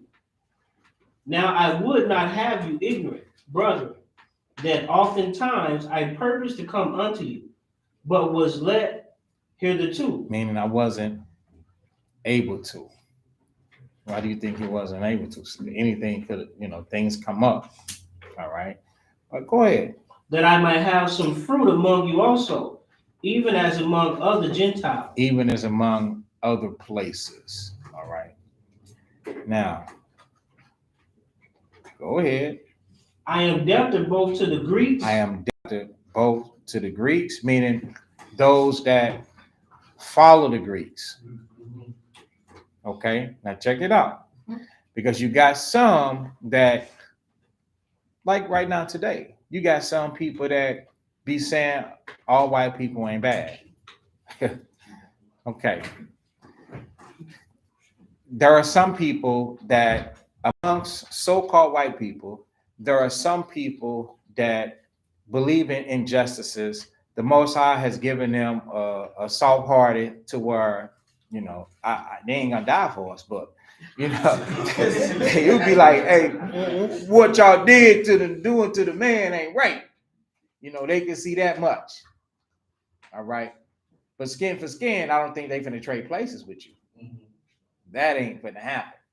All right. So, and you'll have people that will be speaking up for them, like, see, they don't hate us. Hey, ask them to take your place. That's not gonna happen. Now, so you have, and therefore they were called Greeks because they consent unto the Greeks, not that they are by bloodline Greeks. All right.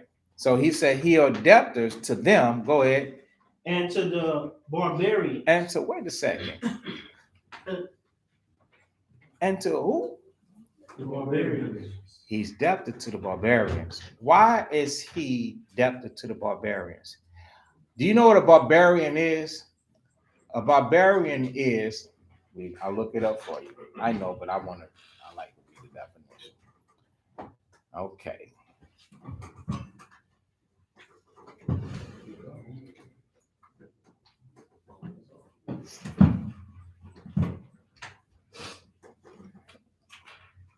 Okay. Barbarian, a member of a community or a tribe not belonging to one of the great civilizations, Greek, Roman, Christian.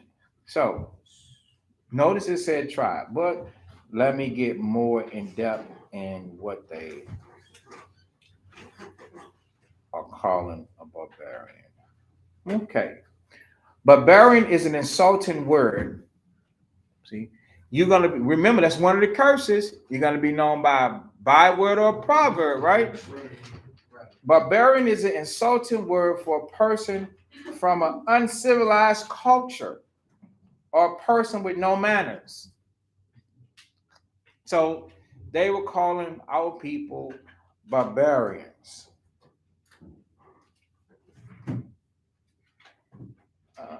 Let's see.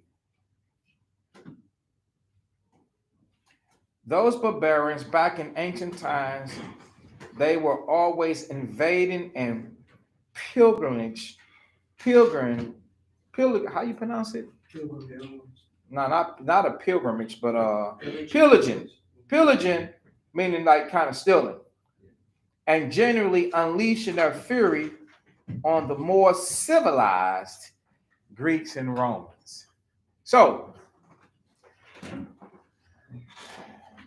if it was Edom, what were the Edomites that was invading and pillaging? What were they called? They were called Vikings. That is correct. They weren't called barbarians. See the difference? So it's another word that I'm looking for.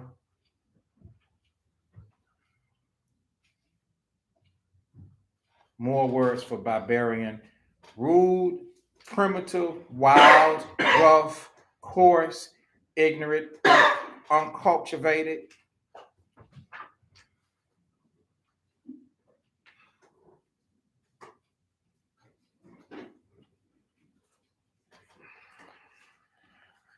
I looked it up yesterday, and it said savaged. So that's a word for barbarian. They called us savages. That's the same definition of what? Indian. Okay. Now, listen to this. Are Vikings barbarians? That's a Google question. Vikings were only barbarians to a small extent, because although they were horrifyingly barbaric in battle, their way of life was peaceful and organized. They had social organization and a legal system.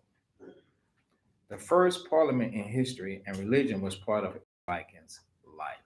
So, no, the Vikings and the barbarians were not the same people. So we at Romans chapter 1 and 14. I am debtor both to the Greeks and to the barbarians. So he was like, so now this is Paul. He said, I have to deal with these here in the green, Israel, that converted to Greek customs and following the Greeks. And he also said who? And I have to go even further. Give him a green. I have to go further and now deal with them, the barbarians, because they Israelites too. That's why he said he was debtor to. So when you see the movie, just put it in perspective.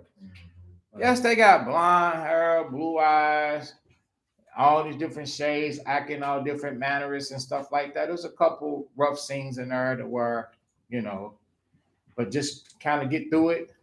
But 99% of it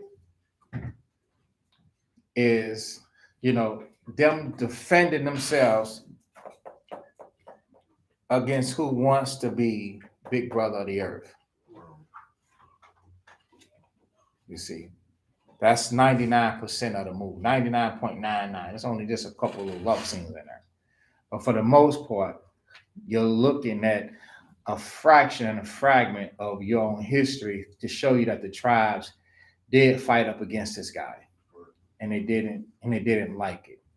So, yeah. So you think that Israel that was called barbarians, Esau gave us that name because how like our people, the Maccabees brothers and our people fought up against them through history. So they titled us like try to make us look evil and barbarian and mean and stuff. Exactly. Anything, remember, that's part of the curse. The scriptures say you're going to go by these. You're going to go by this word. That's what a byword is. You're going to go by this. And remember, in Psalms 83, they're not going to tell you that you're the people of God, because as soon as you start acting like the people of the Lord, then it's over and lights out for them.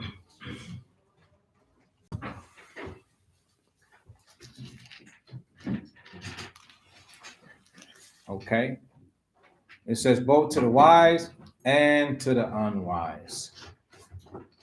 Verse 15, so as much as in me is, I am ready to preach the gospel to you that are at Rome also. Now, of course, now he wasn't going to go and sound the alarm and, go to Caesar with it.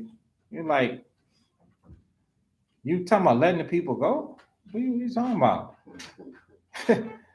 It would cost him his life.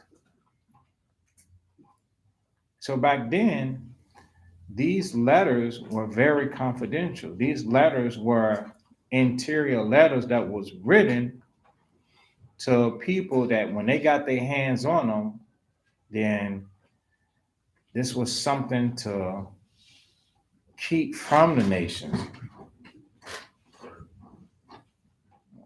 Give you an example of it.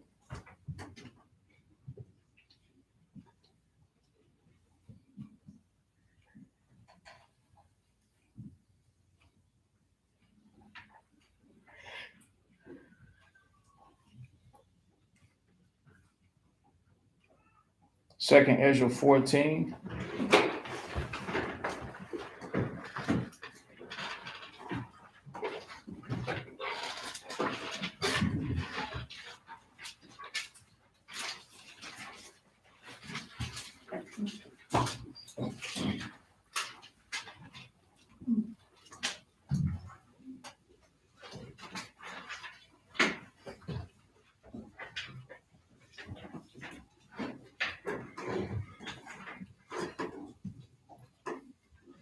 And start at verse 20.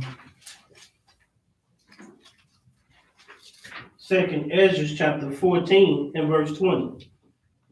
Behold, Lord, I will go as thou hast commanded me, and reprove the people which are present. But they that shall be born afterward, who shall admonish them? Thus the world is set in darkness, and they that dwell therein are without light. For thy law is burning. Therefore no man knoweth the things that are done of thee. So who do you think burnt it?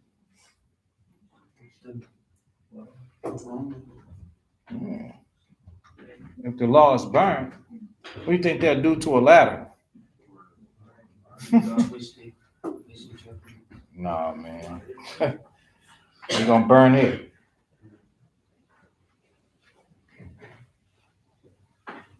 They're gonna burn it. Go to First Maccabees.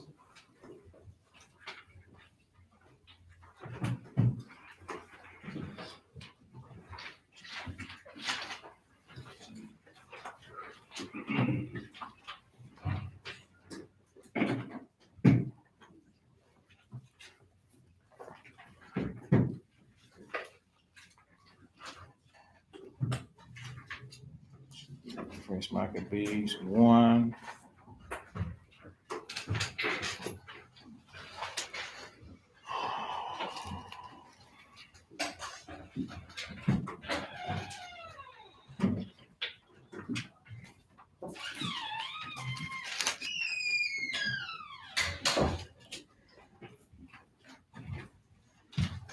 And 31. First Maccabees chapter 1 and 31. Stop. 28, then 31. Verse 28.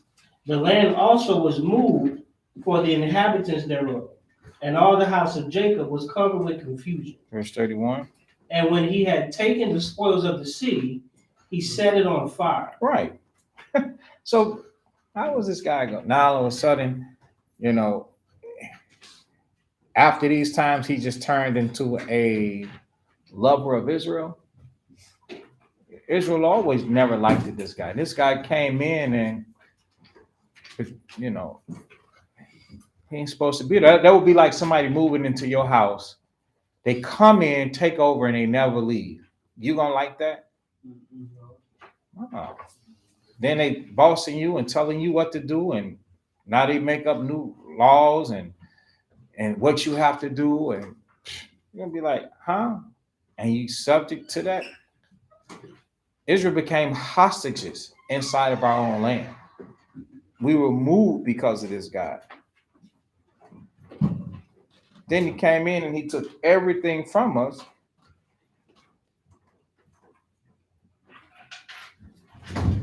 And burned up the city. When you watch the movie, I'm gonna point out some things because I want you to watch it and not get bored with it, but for you to be entertained by the things that are happening. You're like, oh yeah, they did this to us. That's us. They did that to us, and you not lose focus because you just think that it's you. If I don't point these things out, you're just gonna think it's a bunch of old men that's just playing war games and stuff like that. So I want you to look at it like that.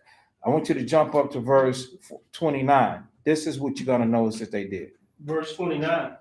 And after 2 years fully expired, the king sent his chief collector of tribute. Right. So you're going to see them come in on horses and they're going to tell the people what's required. You're going to see that. What's required is probably like in a third episode or something. Just start watching it from the beginning. You know, the episode about 45, 50 minutes long.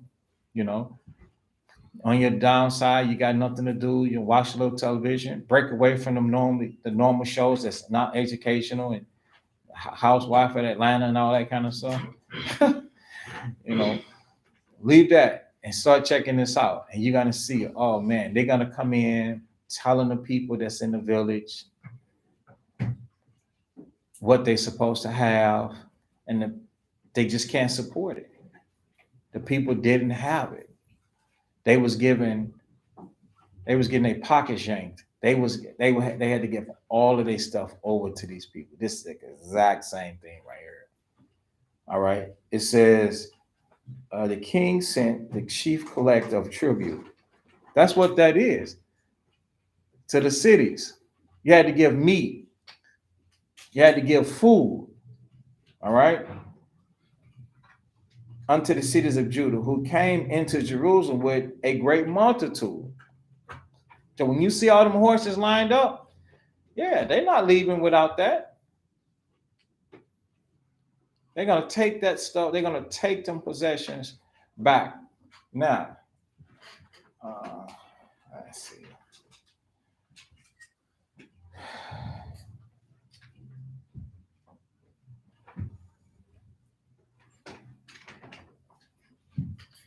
Go to the third chapter, 1 Maccabees 3. So this happened in real life for us. 1 Maccabees 3 and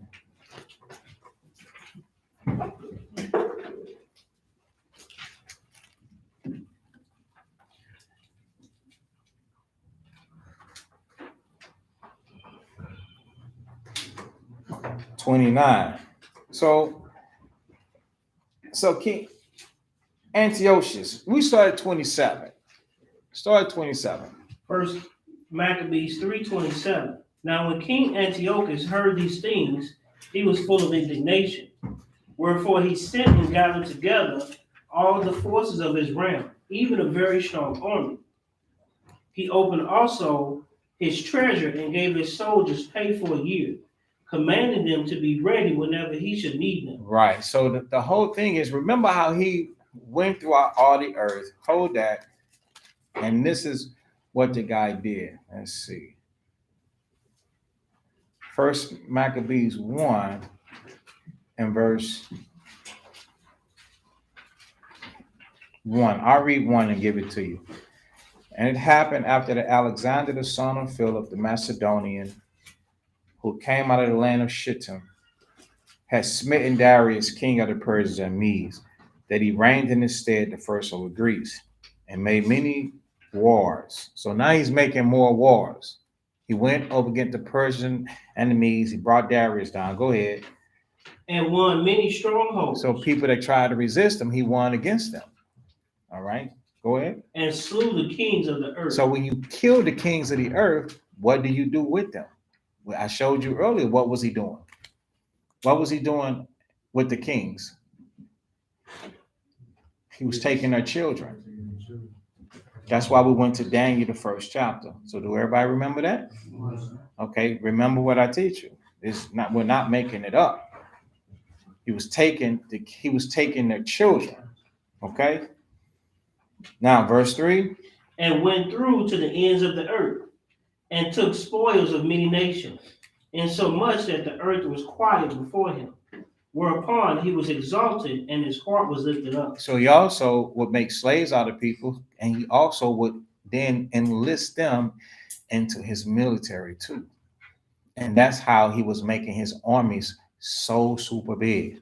So when you read the book of Daniel, and Daniel was trying to tell Nebuchadnezzar about his vision, Daniel was telling him how his grandfather in the future would be the fall of the Edomite dynasty, because the feet would be mixed with iron and partly clay. Because when the bigger his kingdom is, the bigger his realm is, then he was accepting all people. And that's how the army, like, look at the service that this guy got. He's got the Army, the Navy, the Air Force, the Marines. He got special ops. He got SEAL teams. He has made up. He's got the he got the UN. He's got so many people, and it's made up of all nations. And what he do is, out of all the spoils, all the robbing, all the money that he takes, all the resources, and whether it's in the land or the gold, the silver, the man sells air. You understand? Straight up. He sells air. He sells water. He sells the tree. God gives us trees free. He sells that. He has taken everything. And so he prints his own money, because there's not enough gold to extend to all the people that's in his dominion that's stretched across. He's got the earth in his hands.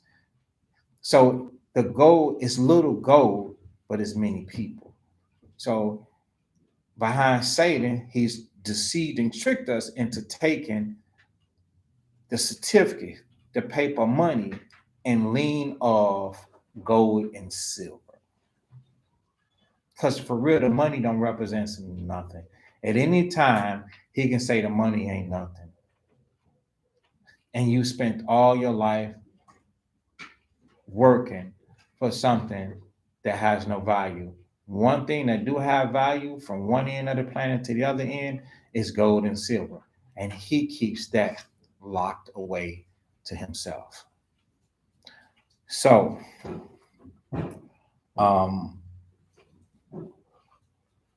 he got all these people to himself. Now, verse 4.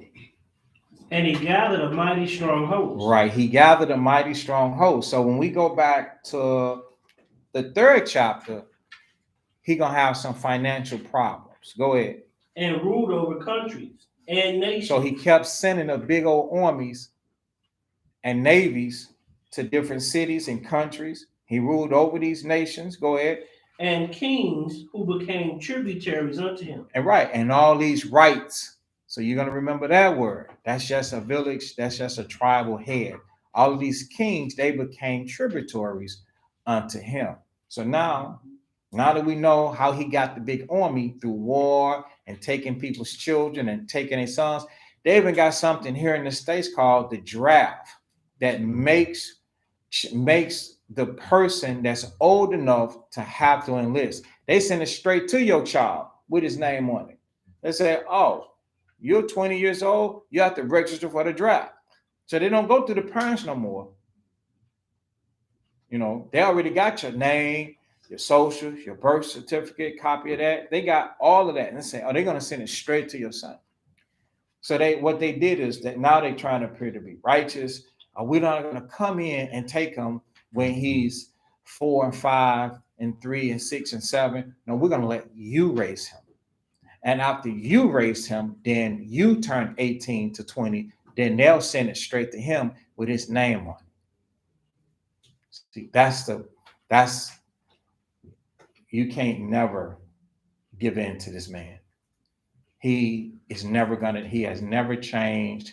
We don't even want him to do anything, but we just want the Most High to judge him at this point.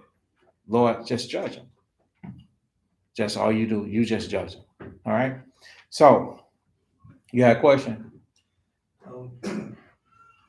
Not necessarily a question, but I just want to kind of get the gist of it because this is very new to me. So barbarians was just a behavior that we were called by living under that Greek lifestyle. Just like nigga. Just like nigga. And right? just like that.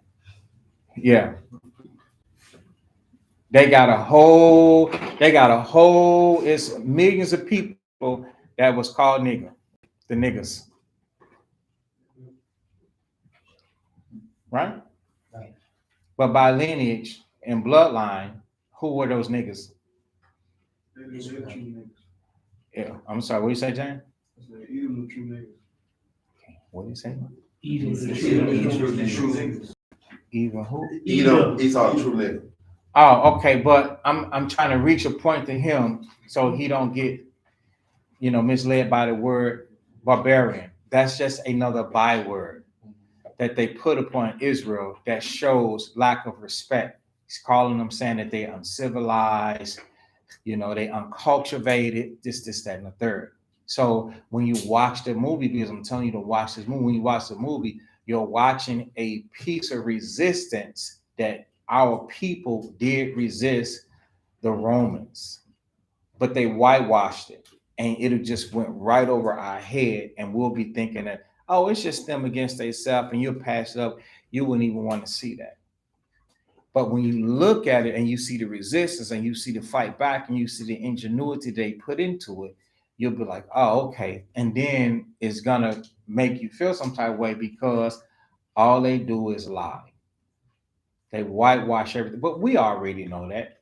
But there's certain things that we're looking, at television, and we're finding things to feed our understanding and to feed our mind. We're trying to connect dots.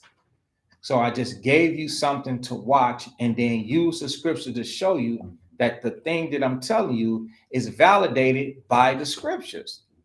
Because Romans, the first chapter, tells you that the barbarians are Israelites that Paul was teaching. So when you watch the movie and you see the movie, The Barbarians, and they're broke up in different tribes that are completely segregated and divided and turned once against each other, the same way we are now.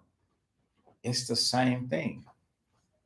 So now you will watch it with an insight and be like, oh, wow, this is what we did, So I'm hoping I'm answering your question.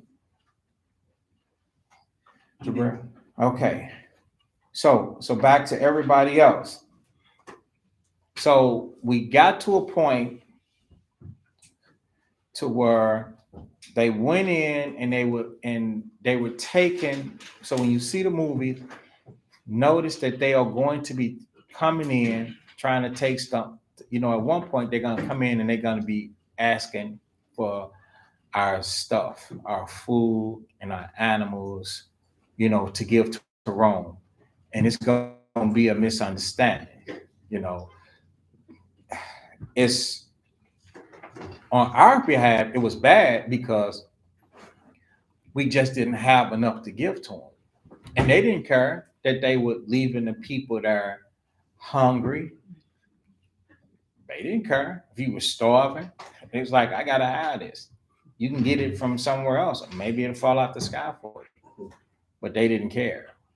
You know, that's how horrifying, you know, they were. But I'm going to show you, according to the scriptures, why we didn't even have it. And so when I read the part to where he had came in with a big host, you know, that's how they come. You know, that's how they came in. They're gonna come in with many horses when you see it. And then I showed you First Maccabees 1 verses 1-4, where he got all these people from. And then I correlated it with today, how he got a big military today. He don't just have 6,000 or 7,000 people in the army. And the man's got hundreds of thousands of people. And then he got a reserve and 4 or 5 different branches. The guy got millions of soldiers, man. You know, that's huge right there. All right, so we're gonna go back to First Maccabees chapter 3, and then verse 27. So King Antiochus, he heard these things. He was full of indignation. He sent and gathered together all the forces of his realm, even a very strong army. Verse 28, read that. He opened also his treasure and gave his soldiers pay for a year, commanding them to be ready whensoever he should need them. Nevertheless, when he saw that the money of his treasures failed, right, so now he's running out of money. So pay attention to this. Go ahead. And that the tributes in the country were small. Right, and that's what you're gonna see in the movie, a small tribute. They're gonna go in looking for all this different cattle, all this different food, but it's small. The people didn't have it. Why? Go ahead. Because of the dissension and plague. Right. Go ahead. Which he had brought upon the land. So the dissension is the confusion and the mishap between the people that was trying to follow and the people that wanted to follow him. So that created, the spirit was way off. That's a problem. All right. He brought the plague, which he brought upon the land. Go ahead. In taking away the laws which had been of old time. So what made the tribute to him small? When he took away the laws. When he came in and messed with those people and he took away the laws and people stopped following the laws, the Most High stopped blessing. So it's the same thing today. Well, if you take the laws out of your life, your blessings gonna stop. If you want blessings in your life and you want possessions and you want to live and be happy, stop breaking the laws. It's plain and simple like that.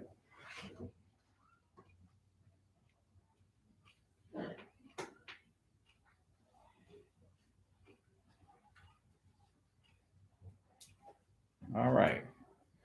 So let's see. Any other questions?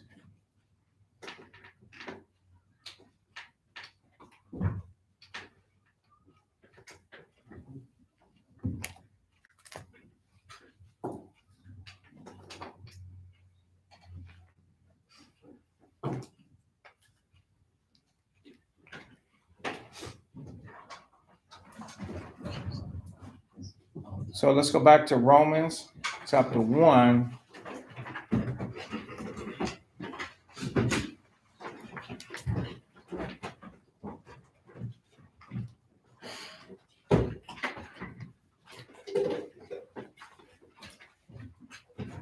Can you get that water from me that you got?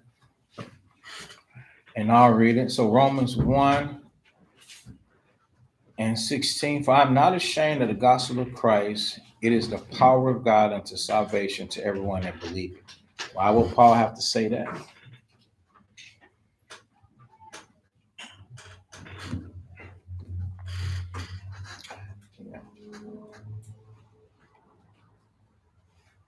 You ever go into a place where everybody doing something and then they expect you to feel ashamed of, or if you're not careful, you might feel ashamed of or embarrassed of what you're doing, what you might have on.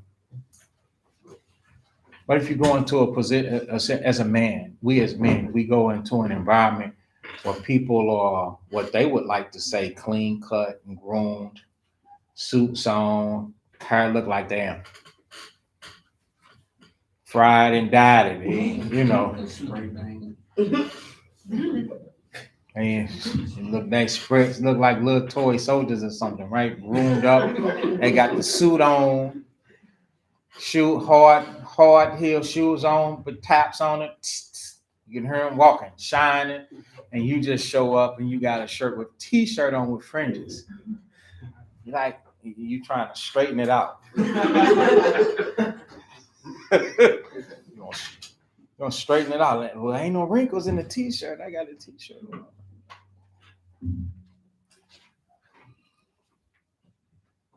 No, I never feel ashamed. Because wherever you step, always know that you are the light. Yes. You are the light. You need to look at these here fringes. And look at this beard I'm rocking without any flaws in it. There's no mar on the corner. Look at that head. You see that texture? That's it. And then when I open up my mouth, it can edify anybody that I speak to. It's a blessing for me to speak to. So I'll never be ashamed, brother. So Paul was saying that remember what he's up against. Knock it off back there. He's gonna be in the baby section. No, that's not you. That's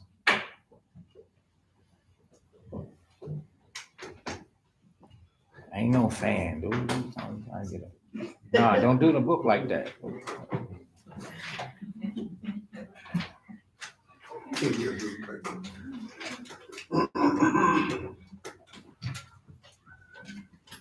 It's cool in the basement. You want to go get step and get some air, because I don't want the spirit quench or you being distracted. Just relax, calm them down. You make me lose my point doing all that. So Paul,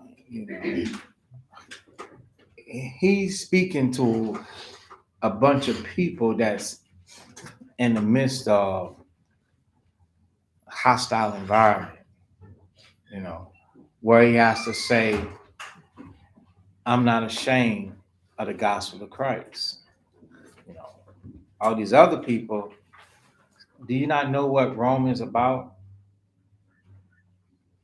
Rome, Esau is a straight fornicator. Did we not read what he did in the temple? Riotous, revelings, dallying, having to do with harlots. The whole, he is the true savage and barbarian. His whole life is about stealing, pillaging, and rape. His whole life is about that and eating things with blood in it. So to be about the gospel, he had, when he's writing that, he's leaving an example that he's not embarrassed or he's not ashamed, and that they cannot be ashamed. An example, children, when you go to school, you see other children saying bad things, doing bad things, and you're trying to hold the integrity that you learn of the scriptures. Now you feel ashamed to let people know I don't talk like that. No, I don't like that. Yes, Esau is profane. Sisters, when you go around your relatives, you're not supposed to let people not make you feel ashamed of a head cover on your head, or you have something to cover up you using, being dressing modest, or you have a long skirt on and it's 101 degrees outside. You know, you're not supposed to be, oh, I'm ashamed of that. They're like, girl, why you got that long skirt on?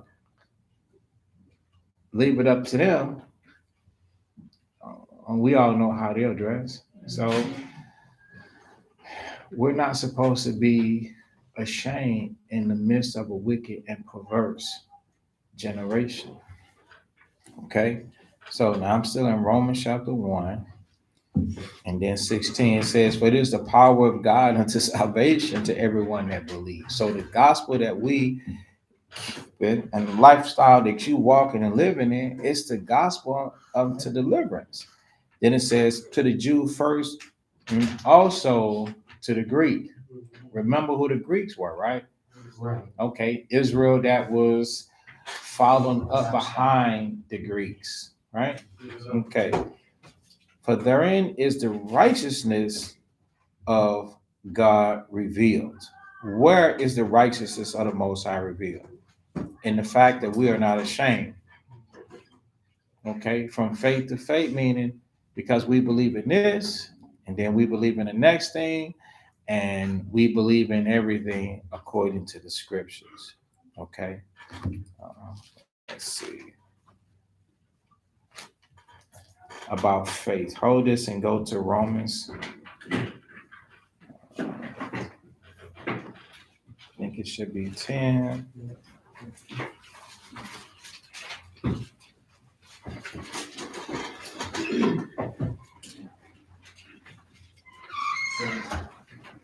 Romans 10 and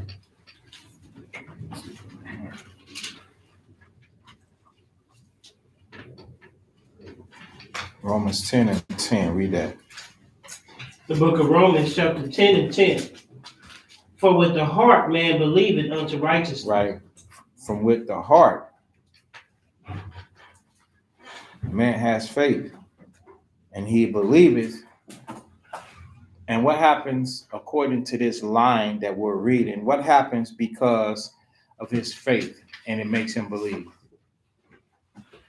It's right there. Into righteousness. Unto righteousness, right. That's right. That's the answer right there. It makes him believe unto righteousness. Okay, read the next part. And with the mouth confession is made unto salvation. That's right. And what is the confession? Confession. I was wrong. And scriptures is right. The Lord is right.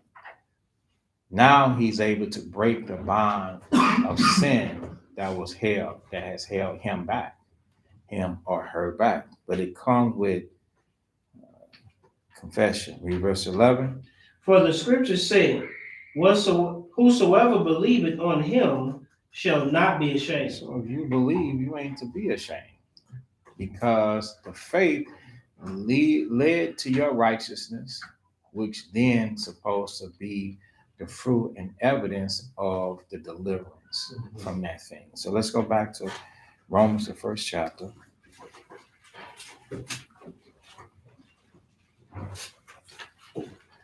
And it's not just one thing that we have to work on. It's everything, starting with whatever the Most High showeth.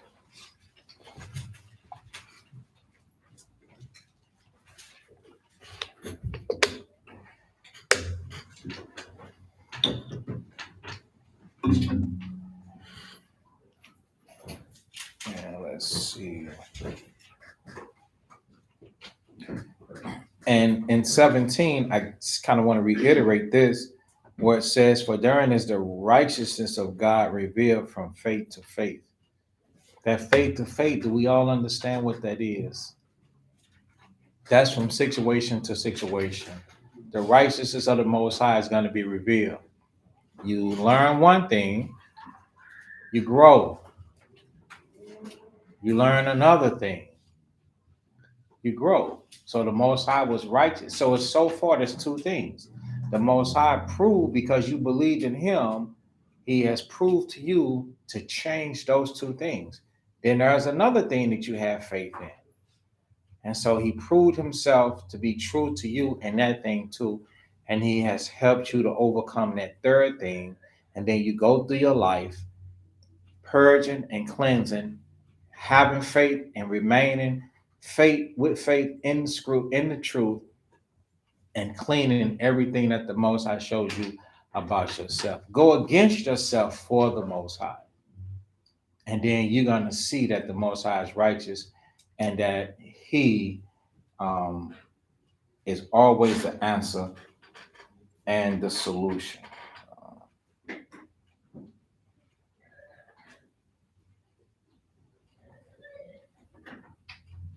Excuse me.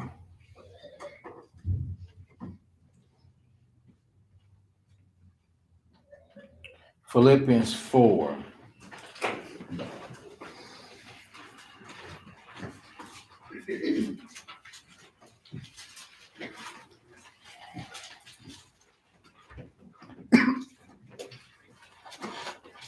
Philippians 4 and verse 5. Read it slow. The book of Philippians, chapter 4 and 5.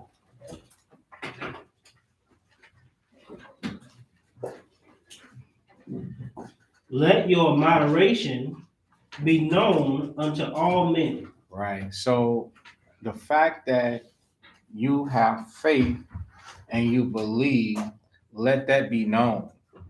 Let people know that you are a believer. One of the best ways to show that you are a believer are by your actions. So let that be known. Verse 6. Be careful for nothing. Meaning don't worry. All right? Don't worry. You're going to reap when you sow, and then be patient with yourself. Go ahead. But in everything, by prayer and supplication, with thanksgiving, let your requests be made known unto God. So read it again. Be careful for nothing. Okay, go ahead. But in everything. So for everything, for each and every last thing. See, the same way from faith to faith, we went from 1 to 2, from 2 to 3, and etc. For everything by prayer. So pray unto the Most High for everything and supplication. Use words. Let the Lord know what you want. With thanksgiving, meaning be appreciative for what you do have.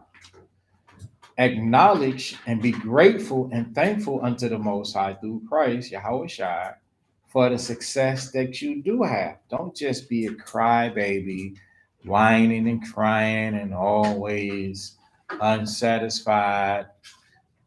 You can't recognize anything that the Most High has did. You ain't even thanked him for the job, the car, the house, the food, the healing, the clothes. You know, the sun, you able to see the sun, you in the land of the living. You ain't thankful for that.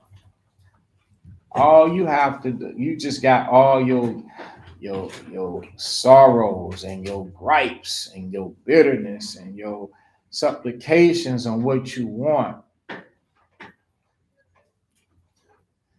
When you going to acknowledge the things that you have already? Stuff that he did do for you. Don't that count? All right. So it says, but in everything, prayer, supplication with thanksgiving, let your requests be made known unto God. Verse 7 is the point. And the peace of God, which passeth all understanding. Right. It passes what we know. Okay. So what we know, the Most High going to bring something greater in. We're going to be thankful and grateful for that too. Go ahead. Shall keep your hearts and minds through Christ. So let's go back to Romans 1.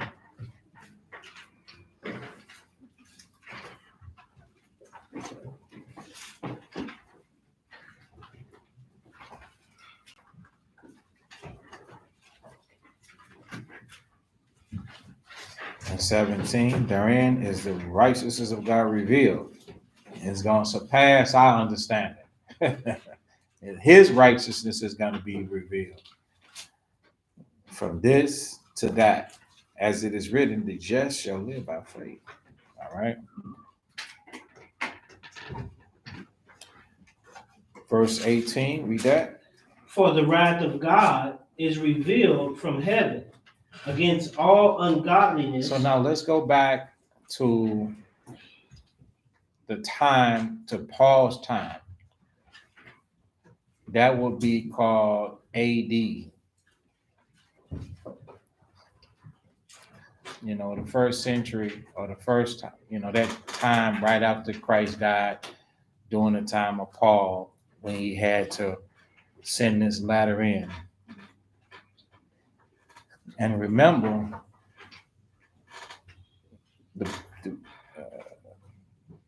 this concrete world didn't exist, and he has to write this letter to Israel that's amongst the Romans, and he has to tell them the wrath of the Lord is revealed from heaven against all ungodliness and unrighteousness of men who hold the truth and unrighteousness. Because once before he spoke to them about being ashamed, right? So if they are ashamed, then you know what they would be doing? Hiding the righteousness of the Lord. Stuff that we can associate with, like tucking your fringes in, not mentioning, oh yeah, it's the Sabbath, I shouldn't be doing this, or eating unclean foods, somebody with you and they eating unclean foods and you're not saying nothing, somebody with you and they smoking drugs and you're not saying nothing, somebody with you and they whistling out the women and they're not saying nothing. I go to the store yesterday, I'm gonna go grocery shopping. And before I go to the store, I see an old acquaintance is standing outside. I stopped to talk to him. I saw him with his child, like, hey man, how you doing? What's going on? Let's come from the gym. And then in the parentheses, you know, two young girls walk by. They are young enough to be my children. And I could see him roaring up like the little Hemi roaring up. And then he said, oh, you can look. I say, no, I can't. He said, why you can't? No, you can't. I say, no. You know, so people supposed to, you know, be able to see a difference in you, you know. Now, if I had been hound dogging like he did or paid attention like he did, I saw him go there, but that's nothing for me to gaze upon, you know. You're not to be afraid or ashamed of a situation like that. Who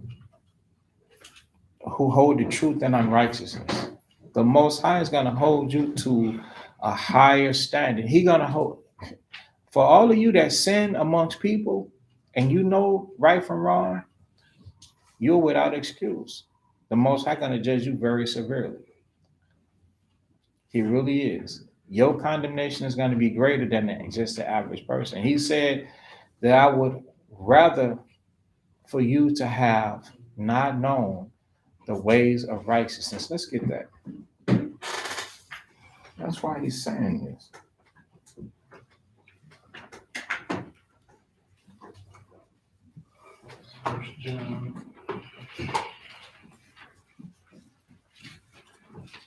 No, 2 Peter 2.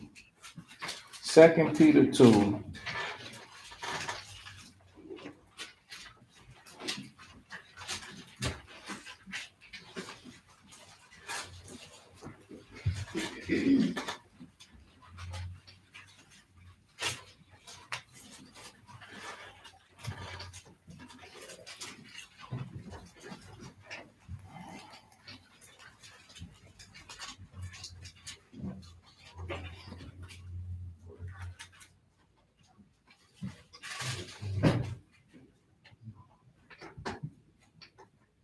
Okay, so 2 Peter chapter 2 and verse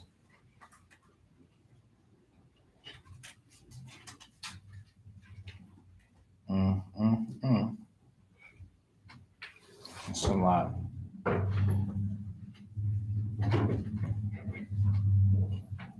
Okay, 2 Peter chapter 2 and 9. We'll start there. 2 Peter chapter 2 and verse 9. The Lord know how to deliver the godly out of temptations, and to reserve the unjust unto the day of judgment. How does the Lord deliver the godly out of temptation?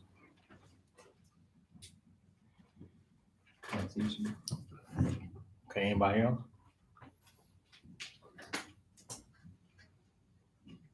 Go ahead. By letting he's seated and trying, he'll help him. Okay, anybody else? Giving us the spirit. Do what he commands. Okay, anybody else? I ain't saying I was right or wrong. I'm just, Good grace. anybody else?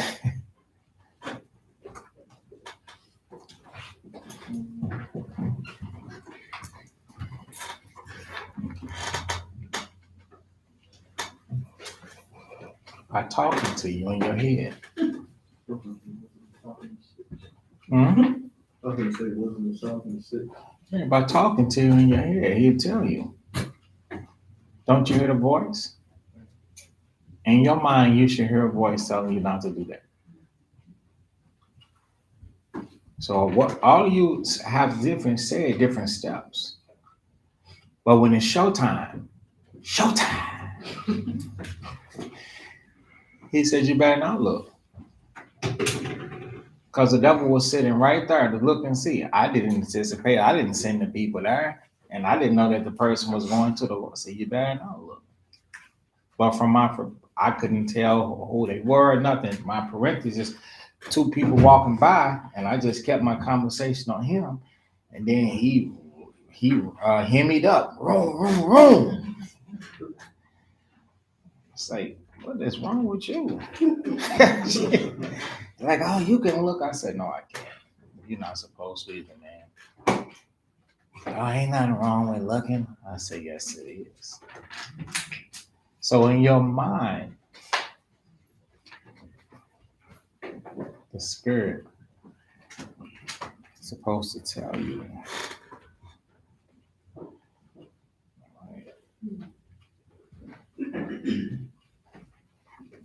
Listen to it. We'll show it to you so you can see. Wisdom of Solomon 6.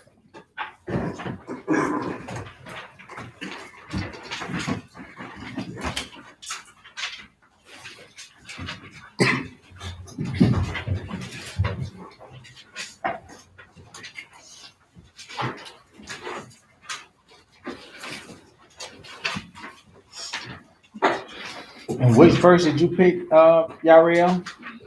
You sit at the door. Yeah, 6 and 14.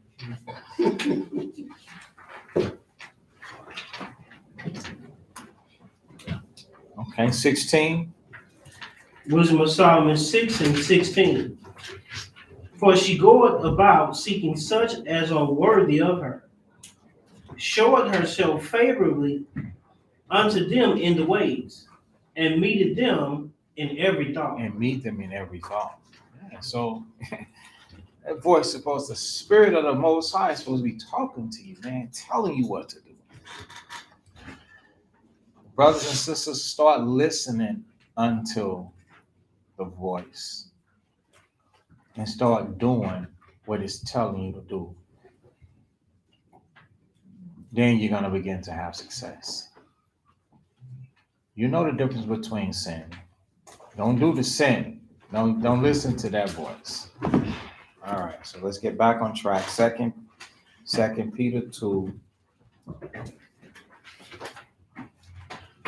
and 9, to reserve the unjust unto the day of judgment, to be punished. So the Lord knows them that don't deal right. He's going to punish them. Now verse 10. But chiefly them that walk after the flesh in the lust of You uncleanness. see that? So they walk in their flesh, committing sin, unclean. He said they are. Go ahead. And despise government. They despise dominion of those that are over them in the Lord. They despise that. Go ahead. Presumptuous are they. Right, presumptuous. Meaning, what is to be presumptuous? Okay, that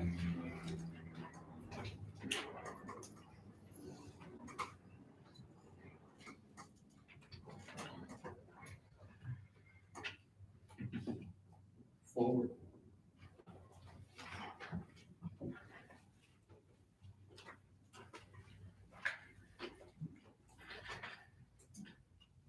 Well, both of y'all are right. It says failing to observe the limits of what is permitted or appropriate. Now, the thing that I was going to add to it, I just wanted to, it says, so these are similar words: overconfident, arrogant, overbold, audacious, forward. You said forward. So, in the case like this, they already have in their mind their, like he said, willful, their will and their agenda and their outcome. And they will pronounce in their judgment, this is the worst that could happen to me. Satan deceives people into casting a presumptuous thought like that. This is the worst can happen to me. And with the Most High knowing that, the Most High makes it 10 times worse. Because you already went aside and astray to do you and not him. So he deals with you like that. Presumptuous they are, self-willed. When somebody is self-willed, they have already have it in their mind what they think things supposed to be like. And it's not the will of the Most High, it's the will of self. And therefore, the Most High be dealing with them on that. And a lot of people, they be falling into pains and sufferings and issues and problems, and they be like, why is it so bad? They don't understand why is it so bad, because you dealt presumptuous. You dealt with the Most High like that. That's the wisdom of Solomon, the first chapter. His power when it is tried, he reproved you. You get rejected. And the rejection is so abrasive that sometimes it feels so it's too hard to come back from. But the thing is that we have got to learn that the path and will of the Most High is not ordinary, it's extraordinary, and it's different from the path that we try to force for ourselves. You can't forge a path. You got to let go and let the Most High do it. All right, so we're going to continue. So 2 Peter 2 and 10, it says, they are not afraid to speak evil of dignities. Dignities are people that the Most High set up to do things in his realm. So to speak evil of somebody, that's speaking evil of the Most High. We can't be like that. That's a death sentence to you, man. That really is. My elders, I never spoke evil of them. When I was growing up, they corrected me. I took it and crossed the heart. If I had to weep, I had to weep. But I took it and feared the Most High, and I was like, I don't want these things to happen. And then I kept it moving. I didn't rebel. Because remember, when you are presumptuous, self-will, and not afraid and speaking evil, notice that you go and turn to what you want to do. And the reason why that you have to talk down on or about somebody is to devalue the things that they said. When the things that they said, because you don't comprehend, understand it, that doesn't mean that it's false. It means that you're not receiving it. And you're not receiving it because you have brought a foreign object into your life, a foreign circumstance, a foreign situation that's not supposed to be there. And that's why it's being spoken against.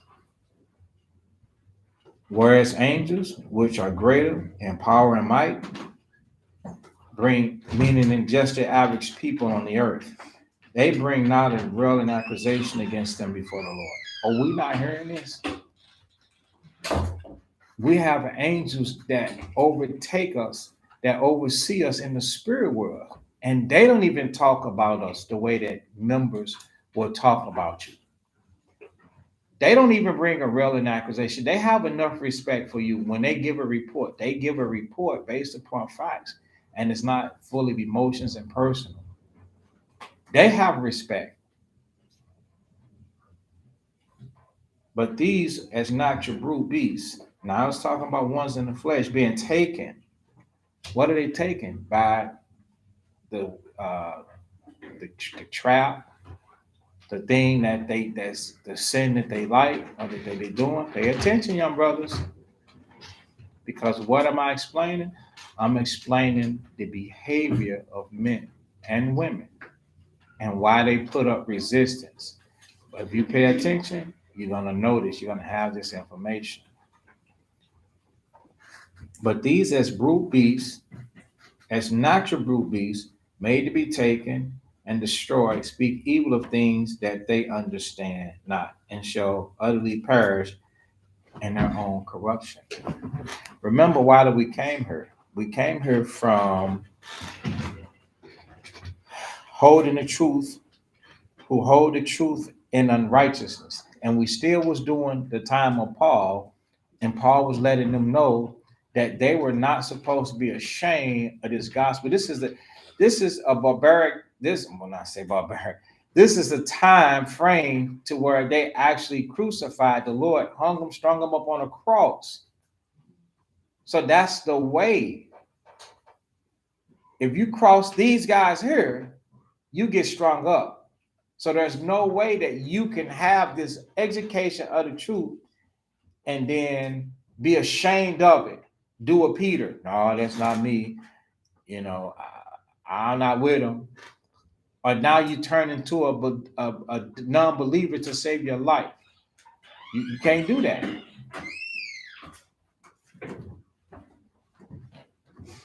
So these were some tough times to live in. If you had to sneak and serve the Lord, this is tough times to live in.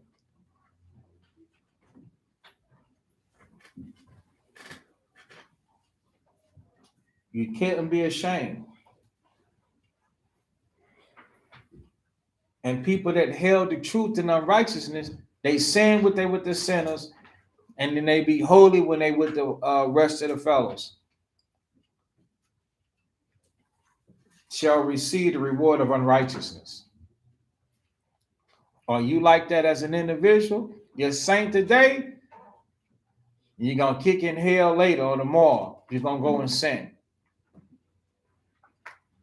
As they that counted pleasure to ride in the what? In the daytime. You counted pleasure to go do that. Spots they are and blemishes. Sporting themselves. See, sporting themselves. You become a totally different person when you're not around the saints. With their own deceivings while they feast with you and show up shalom. Having eyes full of adultery that cannot cease from sin. Deceiving unstable souls. That's what beguiling is.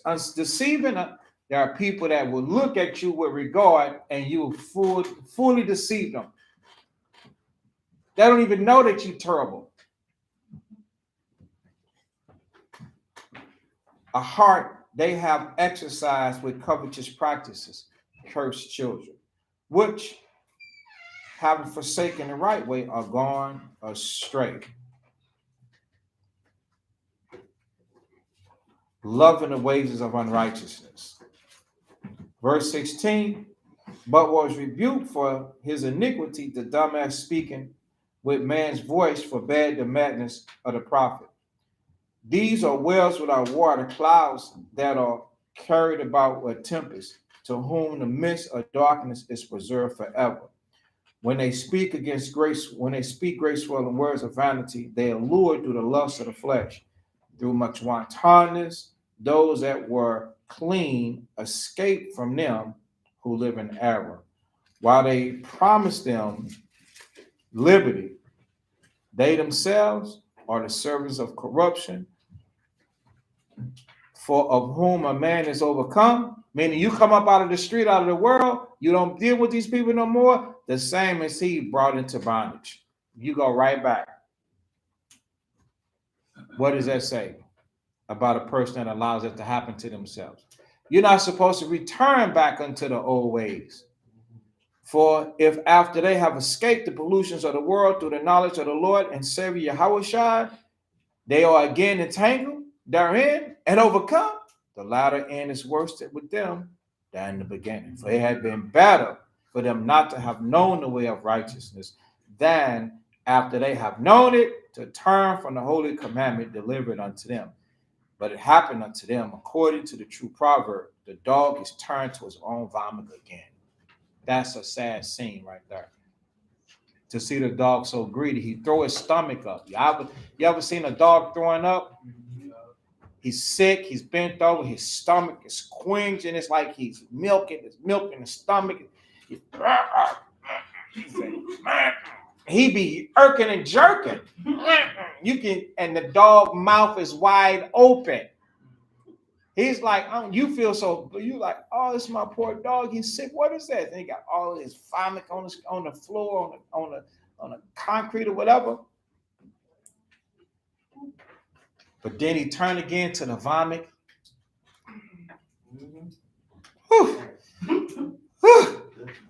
He turned again to it and lick it up.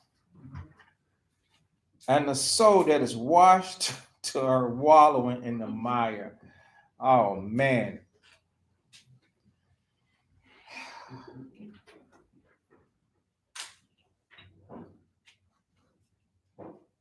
Let's go back so we can finish up. Romans 1. So Paul was dropping this on them then. So they had to stand. They had to stand for what's right. Yeah, they had to stand for what's right in the midst of an evil and perverse generation. They had to stand on it. They like, you can't be going off. He's talking to them with all of these words, telling them this. So if you really gonna be about the truth, you can't be about the truth and be about sin. That message was for them. That message is for us too. But remember, that because of the circumstances, we know the Romans be having orgies, sex every day and night, drunkenness, wine, doing this and doing that, pagan sacrifices, So you get a pass. It's okay, just a little bit. No, man, he was telling them, you cannot be ashamed of this right here. Because this is the thing that brings you to salvation. All right? And you can't hold the truth in unrighteousness. The unrighteousness part is you know the truth, but then they will be in the midst of the sin. I say, y'all can't be in the midst of sin. Y'all be in the midst of sin, the Most High is going to deal with you. All right? Verse 19, because that which may be known of God is manifest in them, but God has showed it unto them. You see that? So the Lord will actually feel some type of way about, and guess what? So let's say we bring it up into today. Those of us that keep the commandments and we allow ourselves to go in the midst of sin. And we're holding the truth not at its full strength. Everything that I'm doing here, everything that I do outside amongst people that's not in the truth, I could do it right here in front of your face. I could do it with Christ. I could be with the Lord and do it. That's nothing that I cannot do out there that I cannot do with Christ. Or I could not do with you. Can you say that? Do you feel like that? If not, you are holding the truth in unrighteousness. You are wrong. And that's the reason why you get the full throttle. You get thrust by the Most High. That's the reason why you have the issues and the problems that you have. You cannot hold truth like that. Because that's not truth. That's you. We are not to be like that. You don't have success. The Most High wants you to make a complete sacrifice. I want you to make a complete sacrifice. You want you to make a complete sacrifice. So the Most High wants you to prosper. I want you to prosper. You want you to prosper.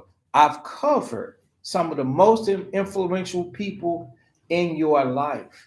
Just because I speak the truth and speak the scriptures, and some things sound like, man, you killing me with this. That doesn't mean that, guess what? I don't like you. No, I gotta speak the truth. Don't hate or kill the messenger. I'm telling you, I want you to have success. I hope, wish, and pray for you the best of success. Now, in order for you to have that type of success, you got to want it for yourself. I want it for you. The minister that he sent to you wanted for you. What's the other thing? You got to want it yourself. That's going to complete it. And if you want it, then get it. But anything that you're holding on to, trying to say, oh, is this it? That's it. That's the thing that's stopping you. Let that LIG take the sufferings. I've had to come to terms a long time ago. Can't do nothing. Don't want nothing. Well, how is it? What we used to tell the children? What do you tell the kids when you get them going to the store? Not ask nothing. Don't Don't touch nothing. even look at it. Yeah. Don't even look at nothing. They're like, why your kids shopping with blindfolds on? Take the children shopping and you got them blindfolded. That's mean. Shy looking like that's not funny, y'all. He actually did that to us. No, I didn't. Shit. He actually did. He did that.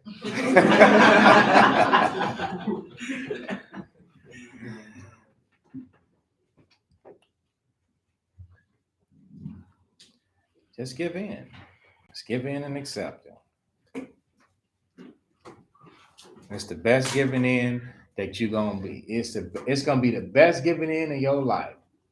Then you're gonna be able to celebrate. You're gonna be scriptures like this when they start coming out, they ain't gonna be like slaying your soul. Like, man. All right. So let's finish.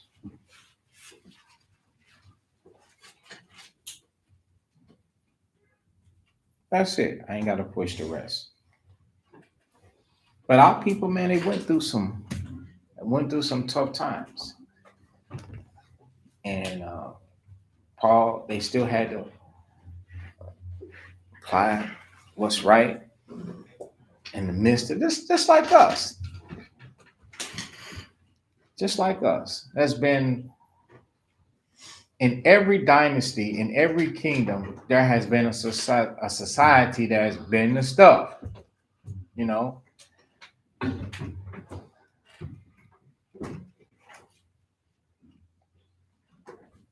don't know. I think that I'd like to say probably that one of the worst times was, you know, maybe the 1600s we got over here, and them chains, that's horrifying. Those chains and being prisoners, being treated like dogs in the backyard, a big backyard, having to work from sun up to sundown.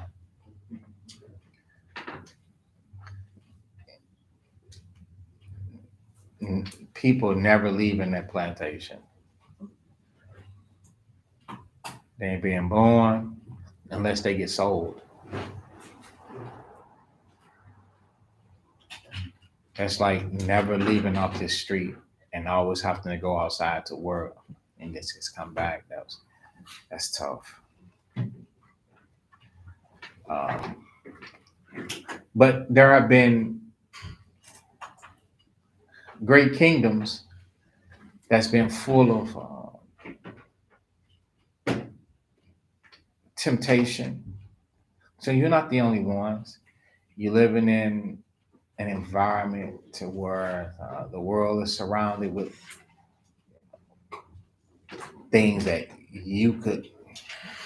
could lead you astray. You know, it's not just a physical thing. You know, it's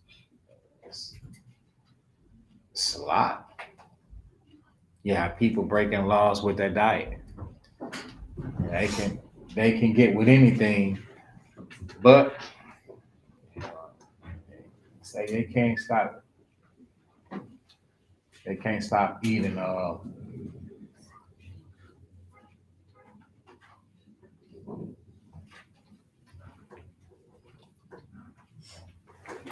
They can't stop eating different type of foods, unclean foods.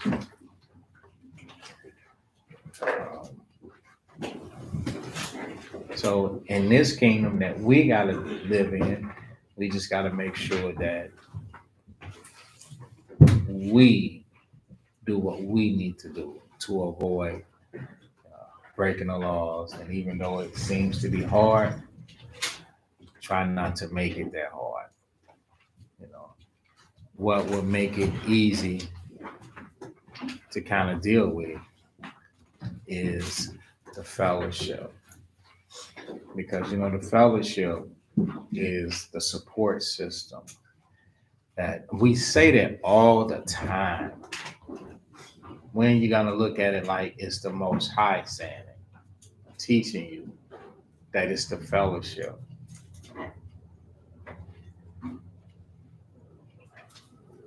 If you haven't benefited from it, it's because you're not showing up and you're not giving it a chance. Go to Proverbs, and this is the last one.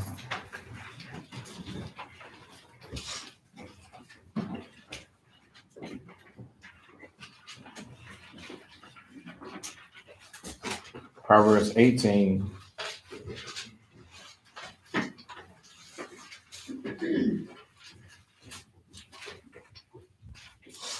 And verse 24. This is Proverbs chapter 18 and verse 24. A man that had friends must show himself friendly. Right.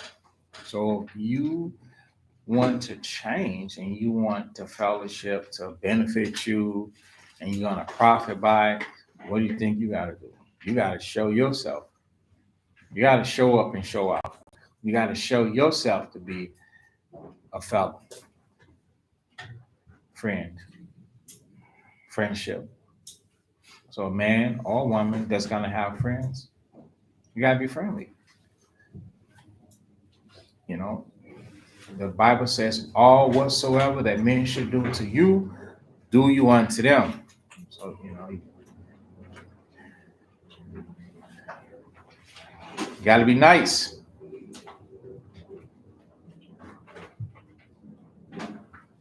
You got to be nice. You got to show yourself friendly.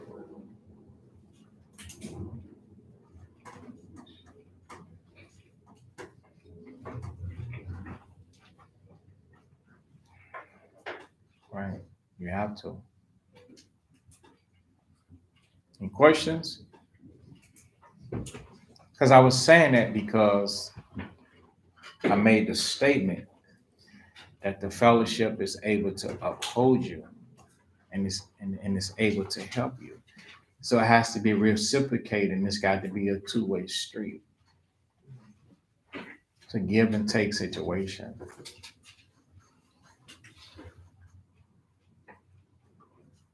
Give and it shall be given you.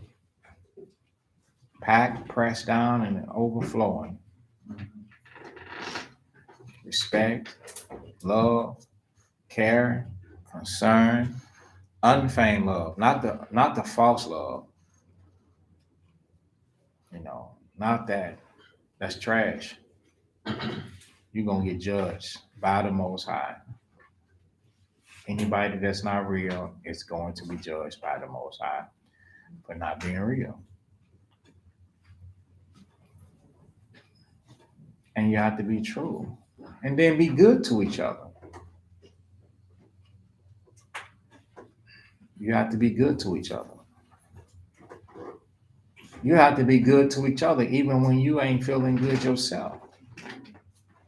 Wait a second, did y'all hear that?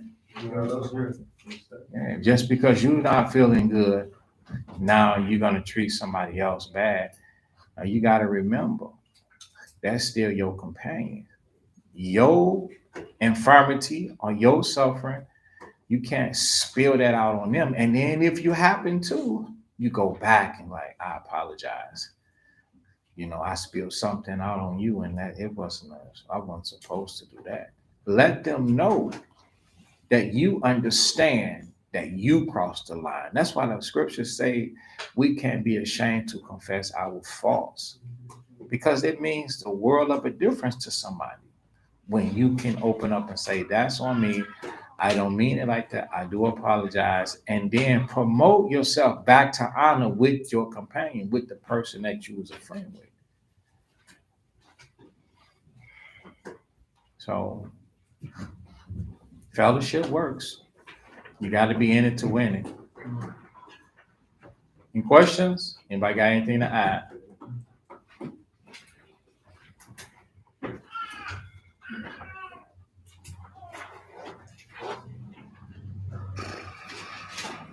Okay. From your heart. That's right. And do it from the heart too.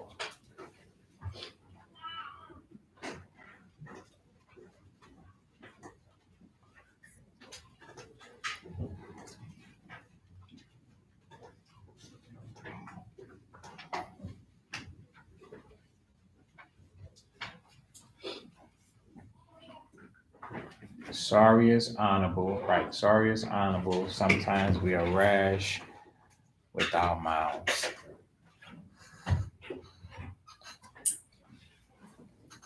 Right?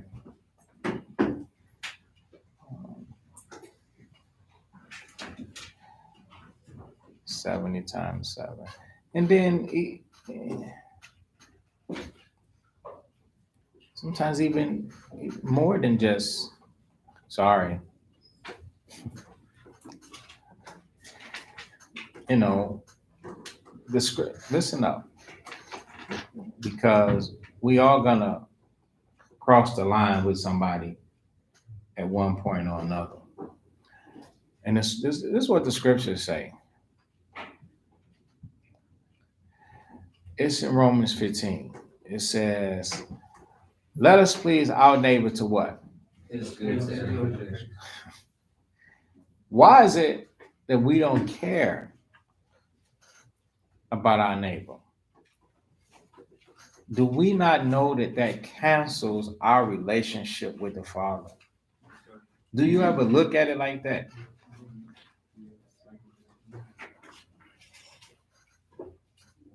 That cancels. Whosoever hated his brother is a murderer, and no murderer have eternal life. So you might not be coming right out and saying, I hate you. You would just disrespect or hold lack of respect for this person like this is a foolish individual. Christ said, be careful with looking at one another like this is a fool. You are in danger of hellfire. What is hellfire? The lake of fire. So he is not playing, even though our mind that try to transforms into the mind of a toddler with a tantrum. That's not going to get your way. You need to be afraid for the Most High to put it into his mind, you and the lake of fire. You need to be afraid of that. And what triggers that thought process? Stubborn, because stubborn is as the sin of witchcraft. So the Most High will judge you very severely for being stubborn and having hatred for your people. It ain't no place in the kingdom like that. So when it comes to a situation where being apologetic, or you cross the line with somebody, humble yourself greatly. It talks about the pride, earth and worms is their inheritance. You got to let that be a light thing. When I owe somebody an apology, I apologize. Is there anybody in here that can say I was just like, I'm sorry, and I left it at that? I'm gonna pour it on so that not man pleasing, but I would prefer that me and you have an understanding and you, okay, listen, that's not me. That's not what I mean. Don't just hold on to something and you know that somebody is not happy with what you did. If somebody is not happy with what you did, please your neighbor to his good for edification so that that person is good with you and you be good with them. And now y'all friends, y'all can walk together. If y'all had indifferences and there was an apology that had to come out and y'all can't walk together, it's not finished and it wasn't done right. It wasn't done right. Y'all supposed to be able to pick up and where you just left off at as if the offense didn't happen. That's true repentance. And that's you making that person feel like, okay, I accept your apology. You, me and you, we cool. We cool. Don't just say something and now they have no choice but to accept it because you said something. You're going to leave them thinking evil about you. You're going to put them in a position like this person, they just said it just to be said it. And you can't take it like, don't think evil about me. I said it, accept it, that's it. That's how I feel. You can't tell me how I feel. You can't tell me I didn't mean it. Did y'all not just hear those words? That's what we say sometimes. That's not convincing. And even if that person is being hard to please, that just lets you know the damage that you did to them. And you should just put more time in trying to let them know, this is not how I want you to feel. Come on, shake it, knock it off. We have to put that work in. So that at the end of it, we can go in the same direction. Matthew 26.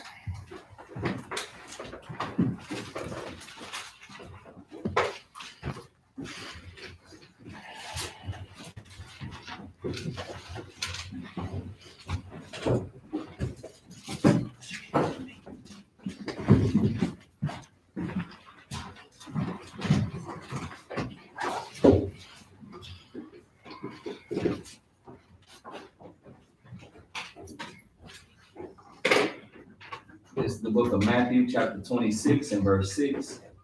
Now when Christ was in Bethany and the house of Simon the leper, there came unto him a woman having an alabaster box of very precious ointment, and poured it on his head as he sat at meat. But when his disciples saw it, they had indignation, saying, to what purpose is this waste? For this ointment might have been sold for much and given to the poor. When Christ understood it, he said unto them, why trouble ye the woman? For she hath wrought a good work upon me. For ye have the poor always with you, but me ye have not always. For in that she hath poured this ointment on my body, she did it for my burial. Verily I say unto you, wheresoever this gospel shall be preached in the whole world, there shall this also, that this woman had done, be told for memorial of her. So I want to give all praises to the Most High for sending this woman Mary with a humble and contrite spirit to comfort Christ before his burial. And the Lord said, wheresoever this gospel is to be preached, this too that the woman had done be told for her memorial.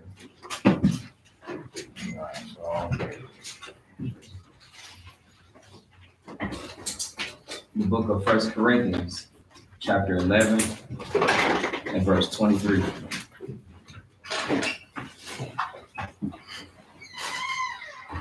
For I have received of the Lord that which also I delivered unto you, that the Lord, the Christ, the same night in which he was betrayed, took bread.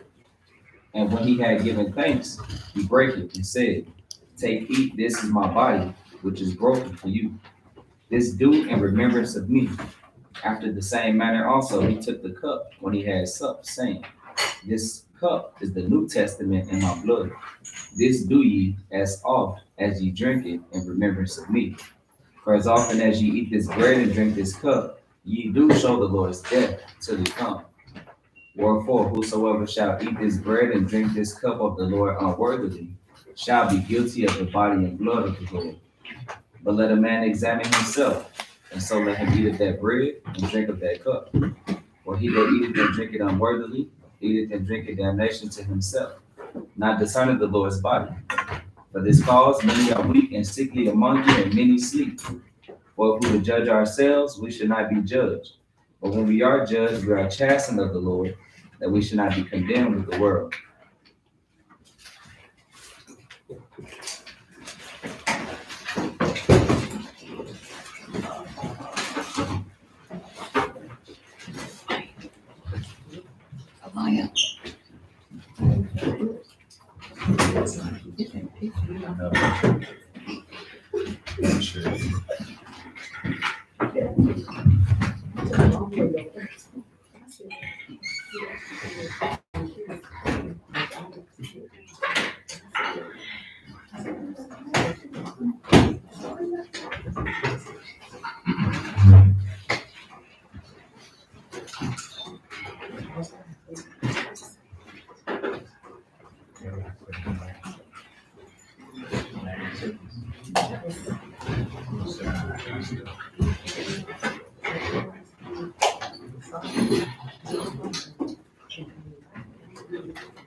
We get closer to the end. Closer to the second coming. You're the king. You're the king. You're the king.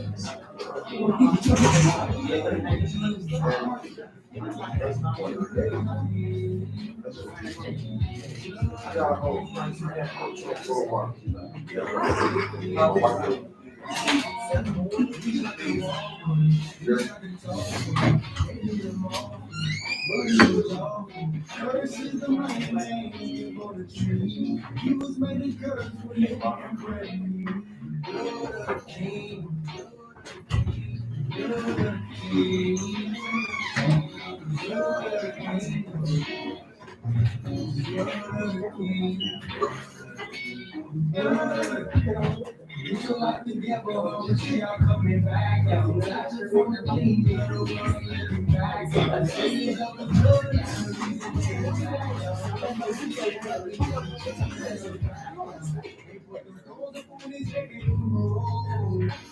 I preach they ain't even know. The king never choose on his own. We all praise they ain't even know. We coming back, you can't be promised. And every man who give a word is what they need. He gave me life, he gave me love, we don't need. So bow down to your king. We are you coming back with him in his name.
You doing that? You sit there and go, I'm on phone. Like you said, I'm rolling in the mouth.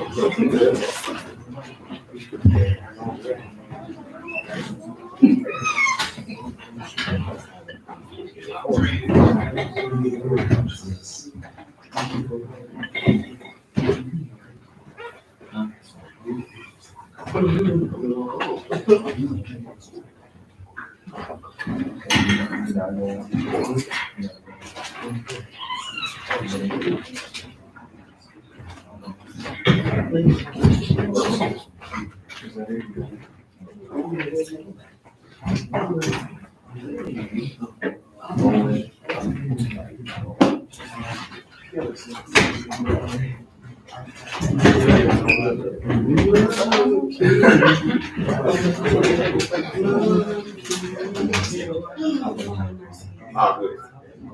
I can look up for that.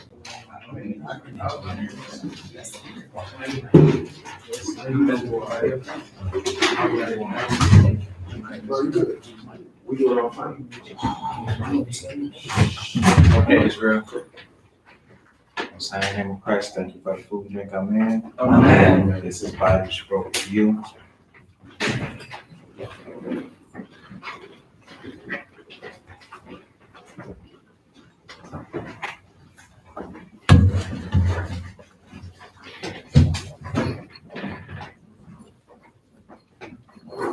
This is blood.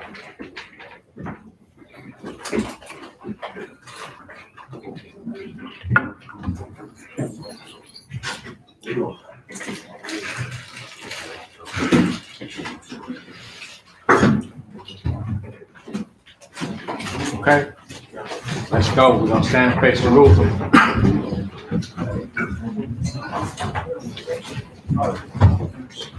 Don't nobody go out the basement. So I'll talk to y'all downstairs before we leave. Hey guys, after we send up prayers, I want us to hold up, and I want you to leave and talk to everybody for just a brief moment.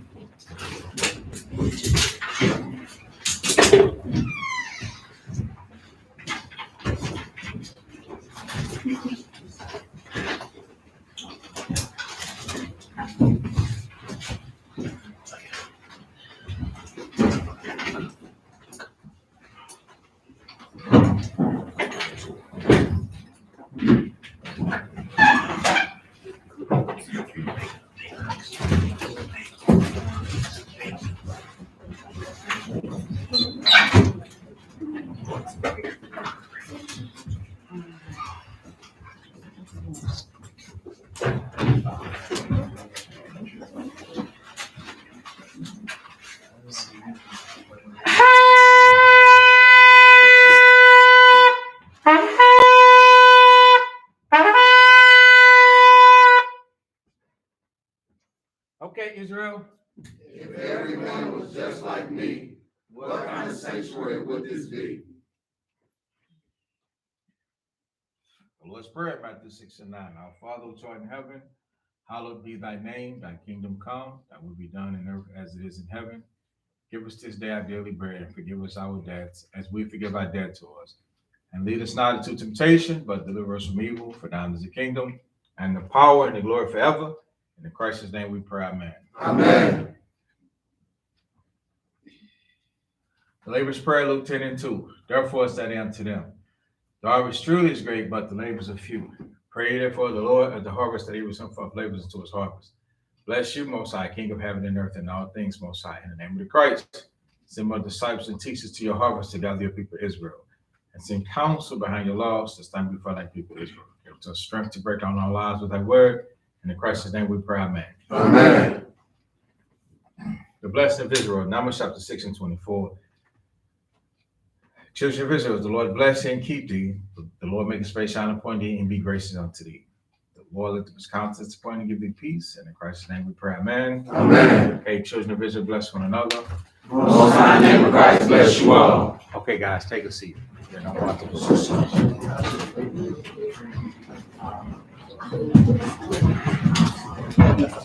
Savon, take this back.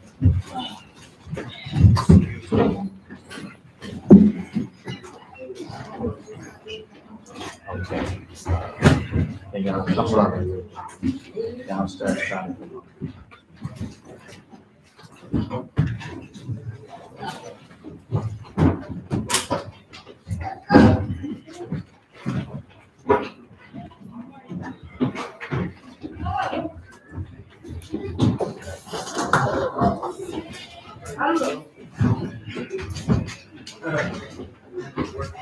okay, come right here, take a seat. Right there. Take a seat. Now I got some floor. Sit down. What?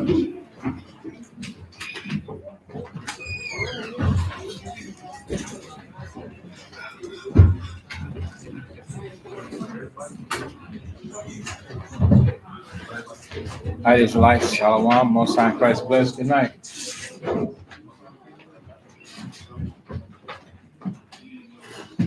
All right, Israel.